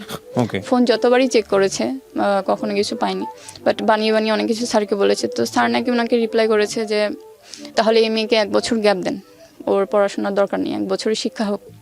মানে আপনার এই প্রিন্সিপাল স্যার? হ্যাঁ, স্যার এটা বলেছে। তো আমি আবার স্যারকে ফোন দিয়েছিলাম, তো স্যার আবার আমাকে আমার মতো করে কথা বলেছে, আমাকে সাপোর্ট দিয়েছে যে তুমি কথা বলো তার সাথে, বলো। সে দুই পক্ষই ম্যানেজ করার চেষ্টা করতে। আচ্ছা আচ্ছা, কাকাকে ফোন দিই যে আমাকে আবার সেদিন ফোন দিয়েছিল কলেজ থেকে যে আমাকে অফিসে খুঁজছে, সবার ফর্ম ফিল আপ হয়ে গেছে, আজকে লাস্ট ডেট। তো সন্ধ্যায় আমি জানতে পারি। তো ওনাকে ফোন দিয়ে অনেক কান্নাকাটি করি যে এত বছর কষ্ট করে, এত স্ট্রাগল করে কী লাভ হলো। তো উনি প্রতিবারই বলতে থাকে আমি টাকা পয়সা দেবো না, তো আমার কথা শোনো না তুমি, আমি যা বলি তা শোনো না, যা বলি তা করো না। তো একটা পর্যায়ে উনি বলে যে ঠিক আছে টাকা এসে নিয়ে যাও। তো উনি দেয় আর কি। পরে 3rd ইয়ার পর্যন্ত উনি আমাকে ফর্ম ফিল আপ পর্যন্ত সেই পর্যন্ত টাকা দিতে থাকে। তো এর মাঝে গত বছর করোনার সময় যেটা করেছিলাম যে উনি যে এইভাবে টর্চার করতে থাকে আমাকে মেন্টালি ফিজিক্যালি, এর কারণ মানে সব থেকে বড় সুযোগ ছিল এটাই যে আমার পুরো পরিবারটা ওনার উপর ডিপেন্ডেন্ট ছিল সব কিছু। তো আমি ভাবলাম যে এইভাবে কতদিন চলবে, সব তো আমার উপর দিয়ে যাচ্ছে, কারো কোনো মাথা ব্যথা নেই, আমার ফিউচার কি আসলে। তো আমি আল্লাহর কাছে অনেক দোয়া করি, নামাজ পড়ে অনেক কান্নাকাটি করি যে আল্লাহ এমন একটা ওয়ে বের করে দাও যেন আমি কিছু একটা করতে পারি। যেহেতু আমার ভাইয়া সব দেখেও দেখে না, বুঝেও বোঝে না, আর আমার মা তো আজ সব চোখের সামনে দেখতেই পাচ্ছে। তো আমি কলেজে আসা যাওয়ার পথে আমার রান্নার হাতটা খুব ভালো ছিল। তো আমি মনে করি যে মেডিকেলে পড়াশোনার পাশাপাশি খুব বেশি কিছু করা যায় না, জব বা এরকম কিছু খুব টাফ হয়ে যায়। তো আমি ছোট একটা দোকান খুঁজি, পরে একটা দোকানের সন্ধান পাই। তো আমি সেখানে কথা বলি, তারপর বাসায় জানাই যে একটা ফাস্ট ফুডের দোকান দেওয়া যায় যেটা আমাদের ফ্যামিলির জন্য সাপোর্ট হতে পারে। সেখানে আমি খাবারগুলো মেক করে দিব, আর ভাইয়া যদি থাকে তো সাপোর্ট হবে। তো সে সময় আবার ভাইয়া জব করতে, কিন্তু তারপর তখনও ভাইয়া কিছু দেয়নি আমাদের ফ্যামিলিতে। তো আমি বাসায় কথা বলি, সেটা মা আবার কাকার সাথে আলাপ করে। তো মার কথা হচ্ছে যে কোনো ডিসিশনের আগে কাকা যা বলবে তাই। তো মা বলে তোর কাকা যদি রাজি হয় তাহলে আমি রাজি হব, কারণ যে কোনো একটা স্মল কোনো কাজ করতে গেলেও তো একটা টাকা পয়সা দরকার হয়, পুঁজি দরকার হয়। তো মার কাছে 1 লাখ টাকা ছিল, আমি বলেছি যে সে টাকাটা কাজে লাগাবো। তো মা বলতেছে আমি তোর কাকা রাজি না হলে আমি টাকা দিব না। তো কাকার সাথে কথা হয়, তো কাকা মনে করে যে যদি আমরা নিজেরা কিছু করার একটা ওয়ে পেয়ে যাই তাহলে তার ওনার কোনো হেল্প নিতে হচ্ছে না। উনি সেই চিন্তা থেকে উনি বলে যে ঠিক আছে তুমি কাজ করো, আমিও সেখানে ইনভেস্ট করব, এটা উনি বলে। তো ভাইয়াকে আমাকে সাথে নিয়ে কথা হয় ওনার সাথে। তো উনি বলে যে তুমি কাজ করো, সেখান থেকে আমাকে একটা শেয়ার দাও। তো আমি ওনাকে বলি যে আমাদের ফ্যামিলির অবস্থা তো আপনি সবই জানেন, তো সেক্ষেত্রে এখানে যদি আমরা কিছু করি, কোনো একটা সাপোর্ট যদি বের করতে পারি, সেক্ষেত্রে আপনাকে তো টাকাটা তো আপনার কাছ থেকে সেই হেল্পটা নিতে হচ্ছে না। সেক্ষেত্রে কিন্তু আলটিমেটলি আপনার বোঝাটা কমে যাচ্ছে, আপনাকে সেই টাকাটা দিতে হচ্ছে না আমাদেরকে। তারপর দেখা যাবে যে কাজটা করে যদি আমরা একটা ভালো কিছু করতে পারি, বড় কিছু করতে পারি, তো সে সময় হয়তো আমরা শেয়ার নিয়ে কথা বলতে পারি। এটা আমি আমার ভাইয়াকে সাথে নিয়ে ওনাকে বলেছি। তো উনি বলেছে ঠিক আছে কাজ করো, শুরু করো, পরেরটা পরে দেখা যাবে। তারপর উনি সেখানে কিছু টাকা ইনভেস্ট করে। তারপর আমিও সে সময় আমার ফাইনাল পরীক্ষার সময় থাকে, বাট আমি পড়াশোনার প্রতি তেমন ফোকাস করতে পারি না। এখানে সেখানে দোকানের কাজ নিয়ে ছোটাছুটি করি, প্রয়োজনীয় জিনিসপত্র যা লাগে সবকিছু আমি অ্যারেঞ্জ করি। আমাকে ওনারা হেল্প করে, সাথে যায় কেনার জন্য। বাট সব জায়গায় আমি আর কি গিয়ে মানে সরাসরি গিয়ে সবগুলো জিনিস অ্যারেঞ্জ করে নিয়ে আসি, দোকানটাও অ্যারেঞ্জ করি। তারপর যেই সময়টাতে আমি দোকানটা ওপেন করতে যাব, তখন কাকা বলে যে আমার শেয়ারটা আমাকে লিখে দাও, না হলে আমি দোকানটা ওপেন করতে দিব না। তারপর আমি ওনাকে বলি যে আপনি তো এই কথাটা বলেননি শুরু করার আগে, সবকিছু রেডি, এখন দোকানটা খুলতে পারবো না শুধুমাত্র এটার জন্য। তো উনি অনেক ছেড় দিতে থাকে, তুমি কিভাবে দোকান খুলো আমি দেখে নিব। তো তারপর উনি বলে ঠিক আছে তুমি আমার সব জিনিসপত্র দিয়ে দাও, টাকা ফেরত দিয়ে দাও, তারপর শুধু তোমারটা নিয়ে তুমি থাকো। তারপর ওনাকে অনেক রিকোয়েস্ট করি, অনেক কিছু মানে বুঝিয়ে সুঝিয়ে মাও বলে। তারপর আমি দোকানটা শেষ মতো খুলি, রান করি। তো দোকানটা রান করার পরে ওখানে রান্না করে নিজেরা সার্ভ করতেন? হ্যাঁ, আমি বাসা থেকে খাবারগুলো মেক করে দিতাম প্রাথমিক পর্যায়ে। তো ভাইয়া সে সময় জবটা আবার ছেড়ে দিয়েছে দোকানের জন্য। দোকানটা কোথায় ছিল? ঢাকাতেই? হ্যাঁ, ঢাকাতেই, আমার কলেজের পাশে ছিল। তো ভাইয়া সে সময় 3 বেলার খাবার রান্না করতেন? 3 বেলার না, ওটা ফাস্ট ফুডের দোকান ছিল। তারপর তো আমি খাবারগুলো মেক করে দিতাম আর ভাইয়া সেখানে কাজ করতো। তো ওকে আলটিমেটলি আমি বলেছিলাম আর কি যে জবটা ছেড়ে দিতে, কারণ যেহেতু ও না থাকলে হচ্ছে না, আমার ক্লাস থাকে, পড়াশোনা থাকে। আমি বাসা থেকে খাবারগুলো প্রিপেয়ার করে দিতাম, ও দোকানটা সামলাতো। তো প্রাথমিক পর্যায়ে তো বলতো আর কি, আর সবসময় বলতো যে আমি আর কিছু দিব না, টাকা পয়সা দিব না, বাকিটা তোমরা দেখে নাও। তো এটা আমার উপর একটা খুব বড় একটা প্রেশার হয়ে গেছে, কারণ আমি এখনো একটা পয়সাও আমি প্রফিট পাচ্ছি না দোকান থেকে। বাট উনি আমাকে কন্টিনিউয়াসলি বলে যাচ্ছে যে উনি আর টাকা পয়সা দিতে পারবে না, সহযোগিতা করবে না। তো এই ইয়াতে উনি আবার শুরুর দিকে উনি এসে দোকানে কন্টিনিউয়াস বসে থাকতো যে কত টাকা ইয়া হয় না হয়, সবসময় দোকানে 6টা সিট ছিল, খুবই ছোট একটা দোকান ছিল, কন্টিনিউয়াস বসে থাকতো। আমার ফ্রেন্ড আমাকে জিজ্ঞেস করতো উনি কে সবসময় বসে থাকে। তো এগুলো খুব একটা লজ্জার বিষয় ছিল, আমি বলতে পারতাম না কাউকে ব্যাপারগুলো। এই দোকানের ব্যাপারটা নিয়ে উনি অনেক ঝামেলা করেছে। তো যখন করোনার সময় লকডাউন চলে আসলো, তো উনি যখন সেই বছরের শুরু থেকে বাসা ভাড়া প্লাস দোকান ভাড়া এগুলো সব কিছু উনি বন্ধ করে দিল। তো যেহেতু করোনার সময় চলে আসছে, উনিও টাকা দিচ্ছে না, তো বাসা ভাড়াও জমতে থাকে, দোকান ভাড়াও জমতে থাকে, তো সেইগুলো অনেক টাকা ঋণ হয়ে যায়।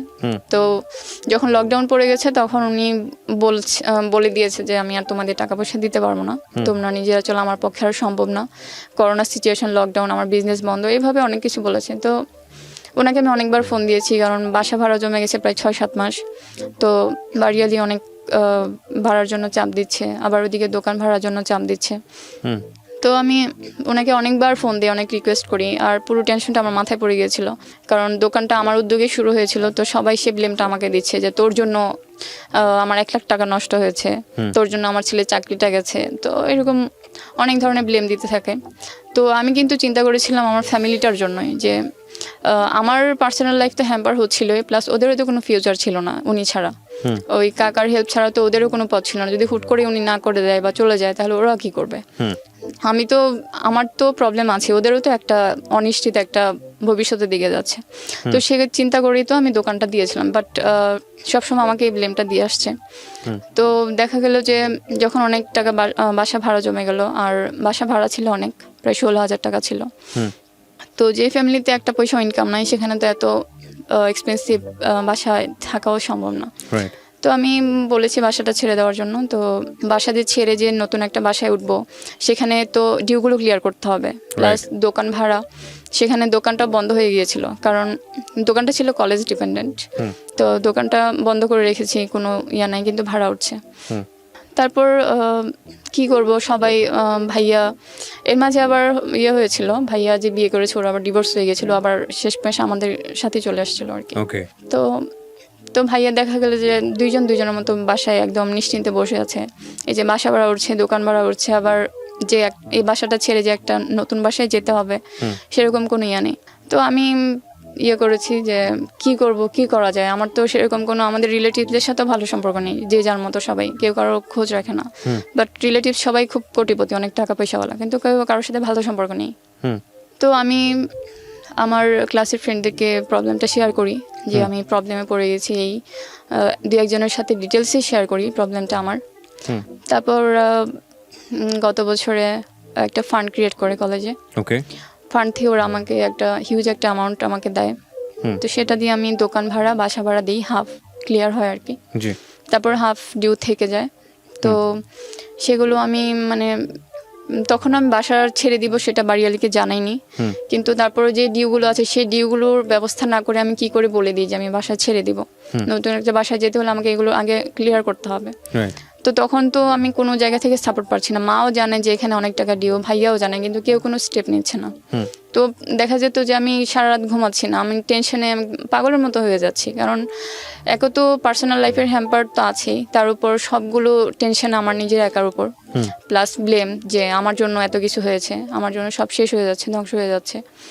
তারপর আমি আবার আমার ফ্রেন্ডদের সাথে শেয়ার করি প্রবলেমটা, যে এবার আমাকে তোরা কিছু টাকা ধার দে, আমি কোনো হেল্প চাই না, জাস্ট আমাকে ধার দিয়ে আমি সময় নিয়ে আবার যখন দোকানটা রান করবো আমি আস্তে আস্তে দিয়ে দেবো। তারপর আমাকে কিছু টাকা ধার দেয়, আর গ্রামে আমার এক বোনের কাছ থেকে কিছু টাকা আমি ধার আনি। তো সেগুলো নিয়ে এসে আমি সেই বাসার ক্লিয়ার করে নতুন একটা বাসায় উঠি। তো বাসায় ওঠার পর সেখানে আবার সেই সময় আবার ভাইয়ার জব হয়ে যায়, যেহেতু ও দোকানের জন্য জবটা ছেড়ে দিয়েছিল, ততদিন পর্যন্ত ও জব ছাড়াই ছিল, যতদিন দোকান বন্ধ ছিল তখন ওর জব ছিল না। তো আবার নতুন একটা জব পেয়ে যায় গত বছর রোজার ঈদের দিন। তো জব পাওয়ার পর ওর 10,000 টাকা স্যালারি, 10,000 টাকা স্যালারি, আর বাসা ভাড়াও নেয় 10,000 টাকার, কারণ টিন শেড হোক বা বিল্ডিং হোক, টিন শেড 2টা রুম ভাড়া নিতে গেলেও 10-12 হাজার টাকায় লেগে যায় ঢাকায়। তো নতুন একটা বাসা নেয়, সেখানে আমরা ট্রান্সফার হই। ওই সময় আবার মাঝে কিছুদিন কাকার সাথে আবার আমার যোগাযোগ হয়নি, কিন্তু যখন উনি শুনতে পায় যে আমরা বাসা ছেড়ে দিচ্ছি, তো উনি একটা টেনশনে মনে হয় পড়ে গেছিলো যে কি করে কি হচ্ছে, এত টাকা পয়সা কোত্থেকে নিচ্ছে। তো ওনার কাছে একটা সিম ছিল যেটা আমি ইউজ করেছিলাম, উনি আমাকে দিয়েছিল, পর আবার নিয়ে গিয়েছিল ওনার সিম আর কি। আচ্ছা, তো সেখানে কিছু নাম্বার সেভ করা ছিল, সেই নাম্বারগুলোতে উনি ফোন দিতে থাকে, আমার ফ্রেন্ডদেরকে ফোন দিতে থাকে ক্লাসের, যে এরকম এরকম। উনি বুঝতে পারে যে আমি হয়তো ওদের কাছ থেকে ধার নিয়েছি, বা শুনতেও পারে আমার মার কাছ থেকে, ভাইয়ার কাছ থেকে। তো ওদেরকে ফোন দিয়ে না করতে থাকে যেন আমাকে টাকা পয়সা না দেয়, কোনো হেল্প না করে। আমি ওনার টাকা মেরে ওদেরকে উনি কি দিয়েছি। পরিচয় দিত যে আপনার আপন কাকা? না না, আপন কাকা না, উনি চাচা বলতো। তো চাচা অত বলতো। ডিটেলসে কিছু বলতো না। চাচা, তারপর হ্যাঁ, আচ্ছা, হ্যাঁ, তো কয়েকজনকে আবার মেসেঞ্জারে নক করেছে উনি, ছদ্মনাম ব্যবহার করে আইডি খুলে খুলে। এটা উনি আমার জন্য করতো, আমার সাথেও অনেকবার করেছে। উনি ছদ্মনাম ইউজ করে করে এক এক নাম্বার থেকে আমাকে রিকোয়েস্ট পাঠাতো। আর ওনার জন্য আমি কখনো কোনো সোশ্যাল মিডিয়া ইউজ করতে পারতাম না। উনি যতবার আসতো আমি ততবার আনইনস্টল করে দিতাম, যেহেতু আপনি ওনার ওয়াইফকে কেন জানাতেন না যে অপরাধ করে যে সহ্য করে দুজনেই সমান অপরাধী, এটা জানেন তো? হ্যাঁ ঠিক আছে, আমি ওনার ওয়াইফকে মানে জানাতাম না, এই জন্য উনি আমাকে যখন ওনার সাথে আমার ঝামেলা চলতো তখন আমি ওনাকে সেটার উপর রাখতাম যে আমি আপনার ওয়াইফকে বলে দিব। তখন দেখতাম যে একটা সময় গিয়ে উনি নরম হয়ে আসতো, যে আর করবে না বা আর টর্চার করবে না এরকম। বাট পরে উনি দেখা যেত আলটিমেটলি ভয় পেত না। আর বিষয়টা ওই কি সময় আসলেই তাই ছিল, নাকি বিষয়টা এরকম ছিল যে না আমার তো অর্থের সাহায্য প্রয়োজন, যে কোনো ভাবে হোক একটু হলেও ম্যানেজ করে না, অত্যাচার আমি সহ্য অনেকবার করে সামনের ট্রাইও দিকে আগে করেছি। যেতে? ইভেন ওনার ফোন নিয়ে ওনার সাথে কত বছর আমার ধরে আপনার ওনার সঙ্গে এই ধরনের সম্পর্ক ছিল? 2015 থেকে প্রায় গত বছর টানা 7 বছর। 7 বছর, 7 বছর ধরে এই ধরনের সম্পর্ক একটা মানুষের অত্যাচার সহ্য করে যাওয়া, chronologically step by step, this can be tolerable. প্রথম কথা হচ্ছে এটা, আপনি যদি নিজে থেকে সমর্থন না দিতেন কোনো না কোনো ভাবে ওকে 7টা বছর, তাহলে একটা মানুষ কন্টিনিউয়াসলি একজন মানুষের সাথে অপরাধ করতে পারে না। ইট ক্যান বি একবার এনাফ। সেক্সুয়াল হ্যারাসমেন্টের কথা যদি বলি, ইফটিজের কথা যদি আমি বলি, তাহলে ওয়ান টাইম ইজ এনাফ। কারণ ওয়ান টাইমই বোঝা যায় লোকটার ইন্টেনশন কি। সেখানে 7 ইয়ার্স আপনি তার সাথে কন্টিনিউ করেছেন, কি হয়েছে না হয়েছে আপনি ভালো জানেন। কিন্তু 7 ইয়ার্স একটা মানুষকে, এরকম একটা মানুষকে যাকে আপনি যেভাবে এখানে উপস্থাপন করছেন তাকে সহ্য করা, এবং সেখানে আপনার কোনো দোষ নাই, আপনি অপরাধী না, সেটা অ্যাকসেপ্ট করাটা এটা লিগ্যাল জায়গা থেকে এবং হ্যাঁ, আমি বিবেকের জায়গা থেকে আনঅ্যাকসেপ্টেবল। আমি অপরাধী এই জন্য যে আমি আসলে তার সেই লিগ্যাল যে স্টেপটা নেওয়ার বা স্টেপগুলো আমি নেইনি। কারণ আমি চেষ্টা করেছিলাম যে আমি একা কী করে বের হয়ে আসবো, কারণ আমি আমার ফ্যামিলি থেকে সাপোর্ট পাচ্ছিলাম না। আমি যতবারই প্রবলেমগুলো বলছিলাম যে আমার এই প্রবলেম হচ্ছে, উনি এরকম করতেছে, তো ওরা আমাকে ব্লেম দিত যে তুই তো ওনাকে নিয়ে আসছিস, এখন তুই। ঠিক আছে, বাট আপনি তো ট্রাই করেছিলেন। হ্যাঁ, আমি ট্রাই করেছি, ওনার ওয়াইফকে ফোন দেওয়ার ট্রাই করেছি, তখন উনি আমার ফোনটা নিয়ে যেত। তারপর এরকমও হয়েছে উনি আমার সিম ভেঙে ফেলেছে কয়েকবার। তারপর আমি যখন উনি বাসায় এরকম ঝামেলা করতাম, ওনার ফোন নিয়ে পর্যন্ত। ওনার কাছ থেকে ইকোনমিক ডিপেন্ডেন্সির জায়গাটা থেকে যদি বের হয়ে আসতেন আপনারা, তাহলে তো এই ঘটনাগুলো ঘটতো না, নাকি তারপরেও ঘটতো? না না, তাহলে ঘটতো না।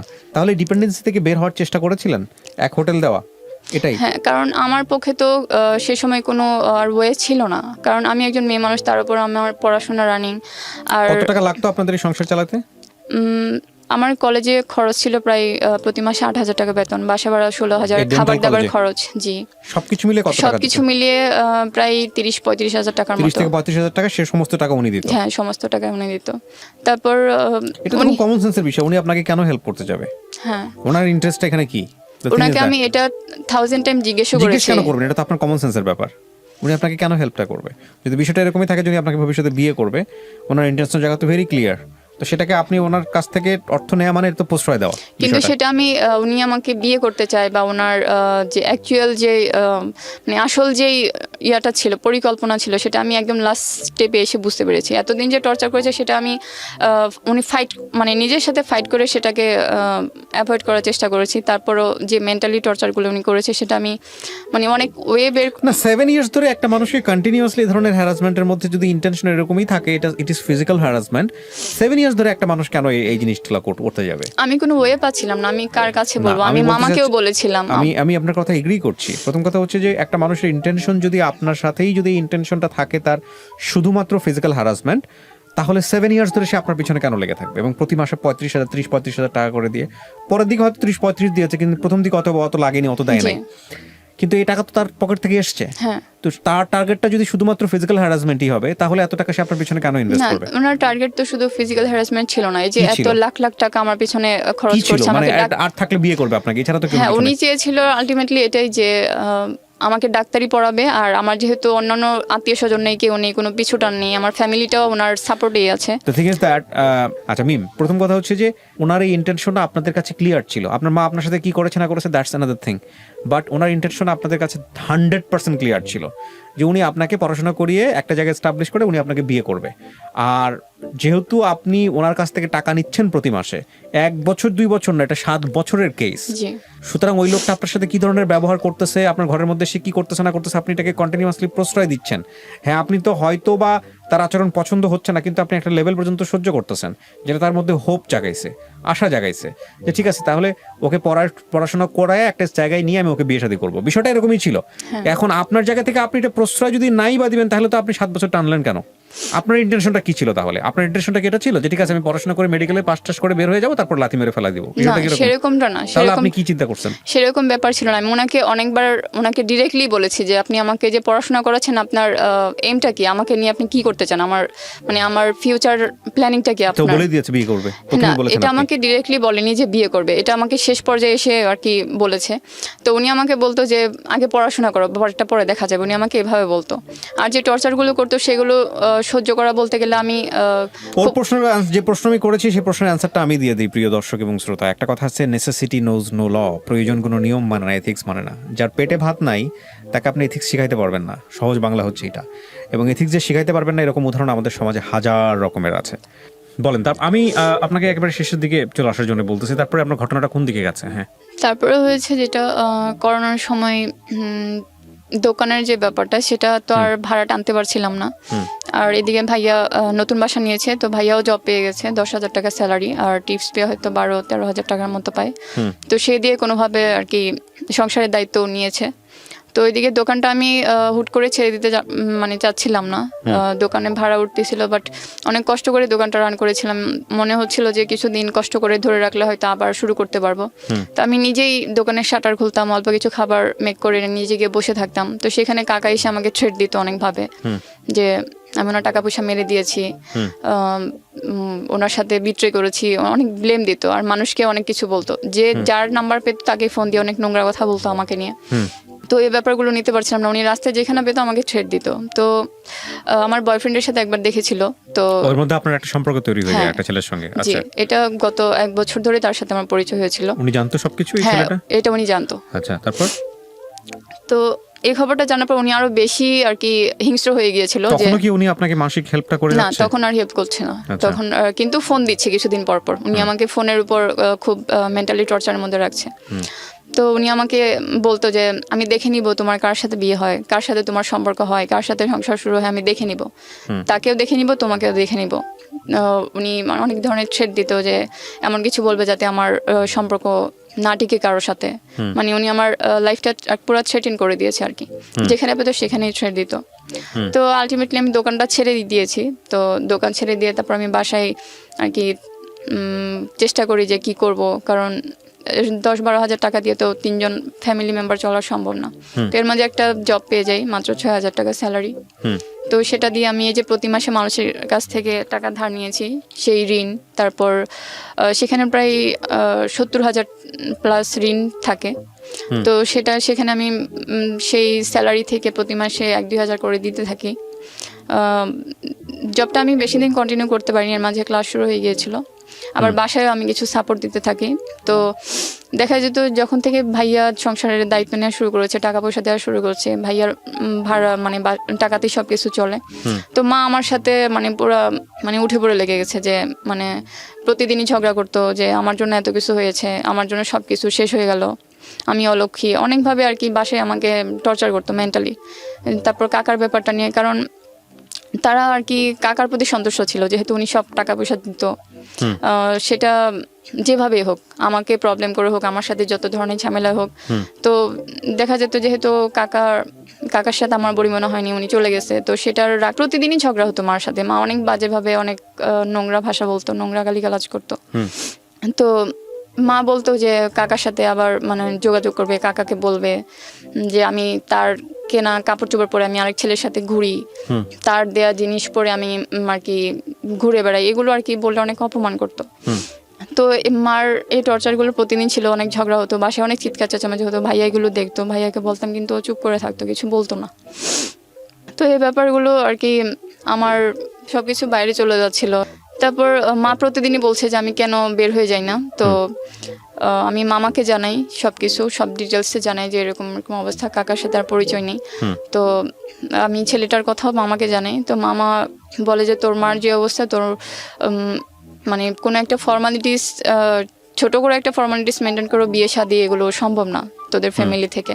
তো আমি বাসায়ও বলি, কিন্তু বাসা থেকে আমি কোনো পজিটিভ রেসপন্স পাচ্ছিলাম না যে ছেলের ফ্যামিলির সাথে কথা বলে আর কি আনুষ্ঠানিকভাবে যেটুকু করা যায়।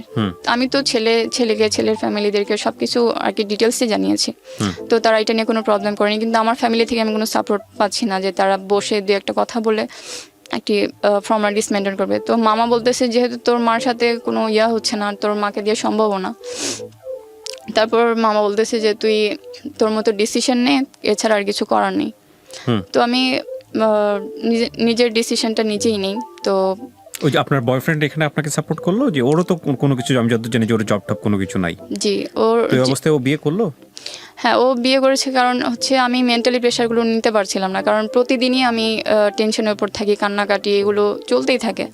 এগুলো মানে আমার কাছে মনে হচ্ছিল যে আমি যদি এইভাবে থাকতে থাকি হয়তো কোনো একদিন হুট করে মরে পড়ে থাকবো, কারণ এত প্রেশার নেওয়া সম্ভব হচ্ছিল না। তো আমার এইসব দেখে ওর কাছেও খারাপ লাগলো। তো ওর বাসায় জানাইছে যে এরকম সমস্যা। তো ওর বাসা থেকে বললো যে মেয়েটাকে নিয়ে আসো, এইভাবে আর কতদিন সহ্য করবে। তো আমি চেয়েছিলাম যে আমার বাসার সাথে জাস্ট একটা মিউচুয়াল একটা বন্ডিংয়ের মাধ্যমে কাজটা হোক, কিন্তু আমার ফ্যামিলি থেকে কোনো রেসপন্সই পাইনি। অনেক চেষ্টা করেছিলাম, ওরা একটু সময় নিয়েছিল, কিন্তু মা আমাকে প্রতিনিয়তই বলতে থাকে যে বের হয়ে যা, বের হয়ে যা। তো ব্যাপারগুলো আর নেওয়া সম্ভব হচ্ছিল না। সিদ্ধান্ত নিলেন আপনারা বিয়ে করবেন? হ্যাঁ, সিদ্ধান্ত নিয়েছি। তারপর ওর ফ্যামিলির সম্মতিতে বিয়ে হয়েছে, নিজেরে বিয়ে করেছি। বাট ওর কোনো জব নেই। ও আমাকে সবসময়। কবে করেছেন বিয়েটা? বিয়েটা করেছি 9 এপ্রিল এই বছর? হ্যাঁ, রানিং মাসে, এই কয়েকদিন আগের ঘটনা। আচ্ছা, তারপর বিয়ে করার পরে কি দাঁড়াচ্ছে? বিয়ে করার পরে এখন দেখা গেছে যে আমার তো ফাইনাল ইয়ার বাকি এখনো। ফাইনাল ইয়ারে প্রতি মাসে ডিউ হচ্ছে বেতন, যেহেতু কোনো আর্নিং সোর্স নেই। আমার ওইখানে ডিউ জমতে মানে বেতনগুলো কোনোভাবে ক্লিয়ার হচ্ছে না। গত 1 বছর বেতন জমে আছে। তারপর মানুষের কাছ থেকে যে টাকাগুলো নিয়েছি সেটা আমার রেসপন্সিবিলিটিতেই নিয়েছি, সেগুলো আমাকেই শোধ করতে হবে। আর যেহেতু আমার বর এখনো কোনো জব করে না, সেটা আমি জেনে শুনেই বিয়ে করেছি। কারণ কি করে ও হচ্ছে অ্যাকাউন্টিং থেকে অনার্স পাস করেছে। বাংলাদেশে এই মুহূর্তে মিম, যদি কোনো ছেলে 2 পা আছে 2 হাত আছে এবং প্রাপ্তবয়স্ক, সে যদি বলে যে আমি জব পাই না, তাহলে প্রথমত সে অক্ষম। আমার জায়গাটা থেকে, ব্যক্তিগত জায়গা থেকে, মাস শেষে নিজে চলার মতো আর নিজের বউকে সাপোর্ট করার মতো অর্থ যদি সে রোজগার করতে না পারে, এত ফ্যাসিলিটি থাকার পরেও এই করোনাকালীন সময়ে লাখ লাখ রাইডার, যারা কিন্তু আমি দেখি যে আমি বিভিন্ন জায়গা থেকে যখন ফুডের অর্ডার দিই, বিভিন্ন বিশ্ববিদ্যালয়ের ছাত্ররা এই কাজগুলো করতেছে এবং মাস শেষে তারা ভালো ইনকাম করতেছে। 1-2টা জায়গা না, পুরা ঢাকা শহরে এখন লক্ষ লক্ষ রাইডার এরকম প্রতিদিন মুভ করে। আপনার জামাই কোনো কিছু ইনকাম করে না, বলছে বিয়ে করে ফেলছে। আচ্ছা, তারপর আপনি আসেন, আপনাদের এই ভুলের জায়গাগুলো বোঝা জরুরি। আপনি যদি ভুলের জায়গাগুলো না বোঝেন, আপনি কখনো এগুলো থেকে বেরোতে পারবেন না। হ্যাঁ, 2 নাম্বার হচ্ছে, আপনার হাতে যদি একটা ফোন থাকে, আপনার ফোনে যদি ডাটা কেনার মতো সামর্থ্য আপনার থাকে, তাহলে আপনি ঘরে বসে বিজনেস করতে পারেন। আজকে করলেন না, কালকে হলো না, তারপর দিন হলো না, একদিন না একদিন আল্লাহ আপনার মুখ তুলে তাকাবে। এটা চেষ্টা করতে হবে আপনাকে, তাই না? আপনার ভাই এখনো আপনাদের সঙ্গে আছে, সে ওই সম্পর্কে নাই, তার আগে সম্পর্কে নাই। আপনার ভাই চাইলেও রাইডিং করে, আপনার ভাই চাইলেও এই কাজগুলো করে আপনার ফ্যামিলিকে চালাইতে পারে। কেন আপনারা মানে এত কিছুর পরেও কেন আপনারা মানে এত হতাশ? আমি ঠিক বুঝি না। আপনি আমাকে জাস্ট একটা কোশ্চেনের অ্যান্সার দেন। আপনি যদি মনে করেন যে আপনি মেডিকেলে পড়াশোনা করবেন, আপনি আভিজাত্যের জীবনযাপন করবেন, আপনি বড় হয়ে ডাক্তার হয়ে বের হবেন, অমুক হবেন তমুক হবেন, এটা একটা লাইফ, যে লাইফের জন্য আপনাকে কম্প্রোমাইজ করতে হচ্ছে বা হয়েছে বা ভবিষ্যতে আরও হতে পারে। আর আরেকটা লাইফ হচ্ছে যে না, ঠিক আছে আপনার মেডিকেলের ডাক্তার হওয়া হলো না, কিন্তু আপনি নিজের কাছে সম্মান নিয়ে বেঁচে আছেন, আত্মমর্যাদা নিয়ে বেঁচে আছেন। কোনটা বেছে নেবেন? অ্যাকচুয়ালি কোনটা বেছে নেবেন 2টার মধ্যে? অ্যান্সার করেন আমাকে। প্রথমটা না পরেরটা? প্রথমটা বেছে নেবেন। প্রথমটা কোনটা বলেছি বুঝতে পেরেছেন? প্রথমটা ছিল হচ্ছে মেডিকেলে আপনার পড়ার সামর্থ্য নাই, কি মেডিকেলে যদি আপনাকে পড়তে হয়, আপনাকে সোজা বাংলায় যদি বলি, কম্প্রোমাইজ করতে হচ্ছে, যে কম্প্রোমাইজটা আপনি 7 বছর ধরে করেছেন। হ্যাঁ, যেটা অন্যায়, আপনি নিজের জায়গা থেকে মানতে পারেন নাই, কারণ আপনার ওই অর্থটা নাই। যার কাছ থেকে নিয়ে আসতে যাচ্ছেন সে তার ইন্টারেস্ট আছে, গিভ অ্যান্ড টেক যেটাকে বলে। হ্যাঁ। আর সেকেন্ডটা হচ্ছে আপনি কোনো রকম চলতে পারবেন, আপনার মেডিকেল হয়তো জীবনে কোনোদিন হবে অথবা হবে না, কিন্তু মর্যাদা নিয়ে বাঁচতে পারবেন, কোনো অন্যায়ের কাছে মাথা নত স্বীকার করবেন না। এটা হচ্ছে সেকেন্ডটা। যে পয়েন্টটা আমি ক্যাচ করতে পারিনি। হ্যাঁ, অবশ্যই সেকেন্ড পয়েন্টটা বেছে নেব। আপনি আর second আমি point টা বেছে নেবেন, এখনো অবধি আমি সেকেন্ড পয়েন্টটা যদি বেছে নেবেন তাহলে এটা নিয়ে আপনার টেনশন করার কোনো কারণই নেই। আগে আপনি বাঁচেন, আগে আপনি সার্ভাইভ করেন। হ্যাঁ, আমি এখন আমার এমটা এটা হয়ে গেছে এখন, অ্যাটলিস্ট আমার ডাক্তার হওয়ার ড্রিমটাকেও আমি এখন হেট করি, কারণ আমি কখনো চাইনি যে আমার একটা স্বপ্নের জন্য আমি সব কিছু বিসর্জন দিব। আর আমি এর মাঝে আমি অনলাইনে বিজনেসেরও ট্রাই করেছিলাম, কিন্তু সেটা আমি কাকার জন্য পারিনি। উনি আমাকে সেটা আর কি অনেকভাবে বাধা। কাকার জায়গা থেকে তো মুক্ত হয়েছেন শেষ পর্যন্ত বিয়ে শাদী করার পর? হয়নি। উনি কেন মুক্ত হননি? উনি যেহেতু অনেক টাকা ইনভেস্ট করেছে আমাদের পেছনে, তো উনি আমাকে প্রতিনিয়ত থ্রেটের উপর রাখে। আপনার জামাই আছেন এখন? হ্যাঁ, ওকেও ফোন দিয়ে ডিস্টার্ব করে। মামলা করে দেন। মামলা করবো, অ্যাকচুয়ালি ব্যাপারটা হয়েছে এরকম যে মানে ওয়াইফকে জানাই দেন। আমি ওনার ওয়াইফকে জানিয়েছি, ফোন দিয়েছিলাম। কি বলেছে? হ্যাঁ, ওনার ওয়াইফকে ফোন দেওয়ার পর উনি বলেছে যে আমাকে প্রুফ দেখাও, যে হ্যাঁ প্রুফ নাই আপনার কাছে? তো আমি ওনাকে বলেছি যে আমার কাছে সব ফোন কলস আছে আর সব রেকর্ড আছে, আমার ফ্যামিলি তো নিজে একটা প্রুফ, আপনি এসে দেখে যেতে পারেন। তো উনি আমাকে বলছে ঠিক আছে আমি আসবো, কিন্তু যেদিন ওনার সাথে আমার ফোনে কথা হয়েছে তারপর থেকে আমি আর রিচ করতে পারিনি ওনাকে। ওনার কাকা আপনি সরাসরি গিয়ে মামলা করে দেবেন। প্রথম কথা হচ্ছে এটা, আপনি পুলিশের কাছে যাবেন, এটা আমার জায়গা থেকে আপনার জন্য অনুরোধ। পুলিশের কাছে যাবেন এবং আপনি যে ভিকটিম আপনার জামাইকে নিয়ে সহ নিয়ে যাবেন। ফোনের কলে যে রেকর্ডগুলো আছে, যেগুলো আছে, সমস্ত কিছু নিয়ে মামলা করবেন।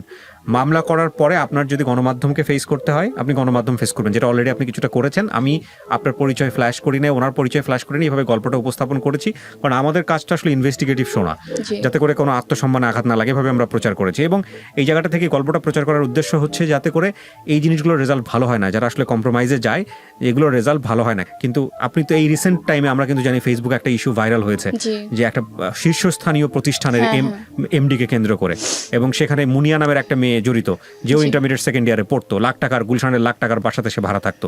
সেম কেসের কিন্তু সিমিলারিটি আছে। আপনাকে আজকে যেখানে আপনি কি সিমিলারিটি টের পান? আপনি ওই কেসের সাথে কেসের সিমিলারিটি টের পান? ও সুইসাইড করেছে, আপনাকে সুইসাইডের দিকে যেতে হচ্ছিল একটা পর্যায়ে, কিন্তু সামহাও আল্লাহ আপনাকে সেভ করেছে। তো আমি মনে করি এই কেসগুলো আমাদের সমাজে নতুন না। একটা না একটা পর্যায়ে একটা মেয়েকে ওখান থেকে বের হয়ে আসতেই হয়, এবং জীবনে কোনো কিছু পাওয়ার জন্যে কোনো জায়গায় বিন্দুমাত্র স্যাক্রিফাইস করা নিজেকে, যেটা আপনি আসলেই পারবেন না, যেখানে আপনার আত্মসম্মানের ব্যাপার আছে, যেটা আপনার সাথে যায় না, সেই জায়গায় করা মানে হচ্ছে নিজেকে বিক্রি করে দেয়া। আর মানুষ নিজেকে বিক্রি করে দিয়ে সার্ভাইভ করতে পারে না। মানুষের অঢেল সম্পত্তি থাকতে পারে, কিন্তু নিজের জায়গাটাতে যদি মানুষের মাথা উঁচু করে দাঁড়ানোর না থাকে, সে যদি মনে করে সবসময় যে আমি একজন পরাধীন মানুষ, তার সম্পত্তি যতই থাকুক না কেন, অঢেল সমস্ত কিছু যাই থাকুক না কেন, সে আসলে জীবনযাপন করতে পারে না। তো আমার মনে হয় যে আপনি যেহেতু বের হয়ে আসতে পারছেন, আলহামদুলিল্লাহ বিয়ে হয়েছে, হয়তো এখান থেকে আল্লাহ একটা ভালো মুক্তি দেবে, কিন্তু আপনার কোনোভাবে ওনাকে আর কম্প্রোমাইজ করার কোনো সুযোগ নাই। আর এখানে আপনি কতটুকু ইনভলভ ছিলেন, কি ছিলেন না ছিলেন, সেটা আপনি নিজেকে প্রশ্ন করেন, নিজেকে। আমি যেটা মাঝখানে করেছি আপনাকে, তো এই জায়গা থেকে একটা বিশাল শিক্ষা আমি মনে করি, এটা যারা আজকে শুনবে তাদের জায়গা থেকে একটা বিশাল শিক্ষা। আর সার্ভাইভ করার জন্য আপনারা তো ভিকটিম না। ভিকটিম বলতেছে আমি যেটা বোঝাচ্ছি, লাইক আপনার ক্যান্সার হয়ে গেছে, বা আপনার হাজব্যান্ডের ক্যান্সার, বা আপনার মায়ের ক্যান্সার, এরকম ভিকটিম তো না। তো আলহামদুলিল্লাহ, মাত্র কি 2 বেলা খেয়ে পরে বাঁচতে হবে এরকম একটা স্টেজে আপনারা এখন আছেন। এটা যদি আপনাদের মতো এত এত সামর্থ্যবান মানুষ, যারা সুস্থ মানুষ, তারা যদি এতটুকু পরিমাণ রোজগার করতে না পারে ঢাকা শহরে, তাহলে এটা নিয়ে আমার আর বলার কিছু নাই। হ্যাঁ, মেডিকেলের পড়া বা উচ্চাভিলাষ এই মুহূর্তে সমস্ত কিছু বাদ দিয়ে দেন। এখন সহজ বাংলা যেটা বলে, আপনারা সার্ভাইভ করেন মানসম্মানের সহিত। আপনার জামাইকে বলেন দরকার হলে রাইডিং পেশায় আসুক, অথবা অন্য কোনো পেশায় যাক, যেটা মানে বেসিক জব যেটাকে বলে, করে আপনার ভরণ পোষণ, কারণ এটা রিলিজিয়ন অনুযায়ী এবং আইন অনুযায়ী আপনার ভরণ পোষণ নেওয়ার দায়িত্ব এখন তার, এবং সেটা সে করতে পারে। আপনি মেয়ে, আমাদের সামাজিকতার জায়গা থেকে অনেক কিছু আপনি ফেস করতে পারবেন না, কিন্তু এই সুযোগটা তো এখন আপনার আছে, আপনার জামাই আছে, সে করতে পারে। তো সেটা তার করা উচিত, ডেফিনেটলি করা উচিত। আমি কি আপনাকে যেগুলো বলেছি সেগুলো কি ভুল বলেছি? আপনি কি আমার সঙ্গে দ্বিমত? অ্যাকচুয়ালি ওর প্ল্যানিং এ এটাই করেছে, কারণ ও গত 1 বছর ধরে ট্রাই করেছে, আমি নিজেই সাক্ষী, ও জবের খুবই ট্রাই করেছে। আর এই করোনা সিচুয়েশনে জবটা আসলেই খুব, শুধু করোনা না মিম, করোনার পরে গিয়েও জবটা আদৌ মানুষের জন্য আর সাস্টেনেবল হবে কিনা সেটা নিয়ে যথেষ্ট সন্দেহ আছে। করোনার পরের পৃথিবী আর আদৌ আমরা কোনোদিন দেখতে পারবো কিনা সেটা নিয়েও একটা সন্দেহ আছে। জবের যে ধরন, সেটা আদৌ টিকে থাকবে কিনা, বা মানে সেটা আদৌ এরকম থাকবে কিনা আজ থেকে 2 বছর পরে, 3 বছর পরে, সেটা নিয়েও প্রশ্ন আছে। এক্সিস্টিং যারা জবে আছে তাদেরও মাসের পর মাস স্যালারি হয় না, এরকম ঘটনা আছে। লাখ টাকার উপর স্যালারি পায় কিন্তু চাকরি নাই, এরকম ঘটনা এখন অহরহ। হ্যাঁ, তো সেই জায়গাটা থেকে জব এখন ঘরে বসে উপায় বের করতে হবে, সহজ বাংলা হচ্ছে এটা, যদি সাস্টেইন করতে হয়। আর দিন শেষে কথা একটাই, ওই যে একটা কথা আছে মানুষ বলে, আত্মসম্মান যদি না থাকে একটা মানুষের তাহলে আর কিছুই থাকে না। তো আত্মসম্মান যদি আপনি যা বলেছেন এখানে সেটা আপনি যদি ফাইট করে এতদিন ধরে টিকিয়ে রাখতে পারেন, তাহলে আপনার নেক্সট টাইম ওই একবেলা খেয়ে হলেও আত্মসম্মানের জায়গাটা ঠিক রাখা উচিত, আমি মনে করি এটা। ঠিক আছে, ও সেটাই চেষ্টা করছে, ও চিন্তা করেছে রাইডিং করবে, কিন্তু সেই রাইডিং করার জন্য যে একটা যে প্রসিডিউরগুলো দরকার সেটা আসলে এই মুহূর্তে হচ্ছে না। কারণ ওর ফ্যামিলিটা যথেষ্ট ভালো, সব দিক দিয়ে আমাকে সাপোর্ট করেছে, ও নিজেও সাপোর্ট করেছে, শুধুমাত্র এই আর্থিক দিক দিয়ে যে প্রবলেমগুলো, আমরা দোয়া করি সেই প্রবলেম থেকে সে বের হয়ে আসুক, সামহাও বের হয়ে আসুক। প্রিয় দর্শক এবং শ্রোতা, আমরা আজকের এই গল্পটা শেষ করার আগে আপনাদেরকে একটা কথা বলতে চাই, বিশেষ করে যারা এই গল্পটা শুনলেন। আমরা আসলে কোনো না কোনোভাবে কোনো না কোনো সিস্টেমে আসলে কারো না কারোর উপর ডিপেন্ডেন্ট হয়ে যাই। সেই ডিপেন্ডেন্সির জায়গাটা যদি বিষয়টা এরকম হয় যে এটার ইন্টারেস্ট যেটা আপনি সহ্য করতে পারবেন না, এটার ইন্টারেস্ট যেটা অনৈতিক, এটার ইন্টারেস্ট যেটা কোনোভাবেই সাপোর্টিভ না, তাহলে সেই সাহায্যটা কোনোভাবেই নেওয়া উচিত না। হ্যাঁ, বা সেই মানুষটাকে নিজের জায়গাটাতে অ্যাক্সেস দেওয়াটা উচিত না। আর যদি ইন্টারেস্ট লাইনটা খুব বেশি ক্লিয়ার থাকে যে না ঠিক আছে তার উদ্দেশ্য মহৎ, তাহলে তার জন্য যতটুকু পারা সম্ভব লিগ্যাল ওয়েতে রিটার্ন দিয়ে দেওয়া উচিত, এবং সেই রিটার্নটাও হওয়া উচিত অসাধারণ। আমরা এই একটা মানুষ, যে মানুষের নাম উচ্চারণ করিনি আমাদের আজকের এই অনুষ্ঠানে, একটা মানুষকে দিয়ে পৃথিবীতে যারা সাহায্য করছেন বিভিন্ন রকমের ভিকটিম ফ্যামিলি, তাদেরকে জাজ করতে যাব না। তবে প্রত্যেকটা সাহায্যের পেছনেই কিছু না কিছু উদ্দেশ্য থাকে। সেই উদ্দেশ্যের জায়গাটা হচ্ছে হয় নিজের ব্যক্তি স্বার্থ চরিতার্থ করা, অথবা আল্লাহকে খুশি করা, অথবা ধর্মীয়ভাবে তার সৃষ্টিকর্তাকে খুশি করা। তো সেকেন্ড উদ্দেশ্যের জায়গাটা যদি খুব ক্লিয়ার থাকে তাহলে আপনি সাহায্য নিতে পারেন। কিন্তু ফার্স্ট উদ্দেশ্যের জায়গাটা যদি আপনার জায়গা থেকে মনে হয় যে yes it can be compromise এবং যেটা করাও উচিত না, তাহলে কখনোই সেই সব জায়গায় যাওয়া উচিত না। কারণ আপনি একদিন 2 দিন 3 দিন এটা হয়তোবা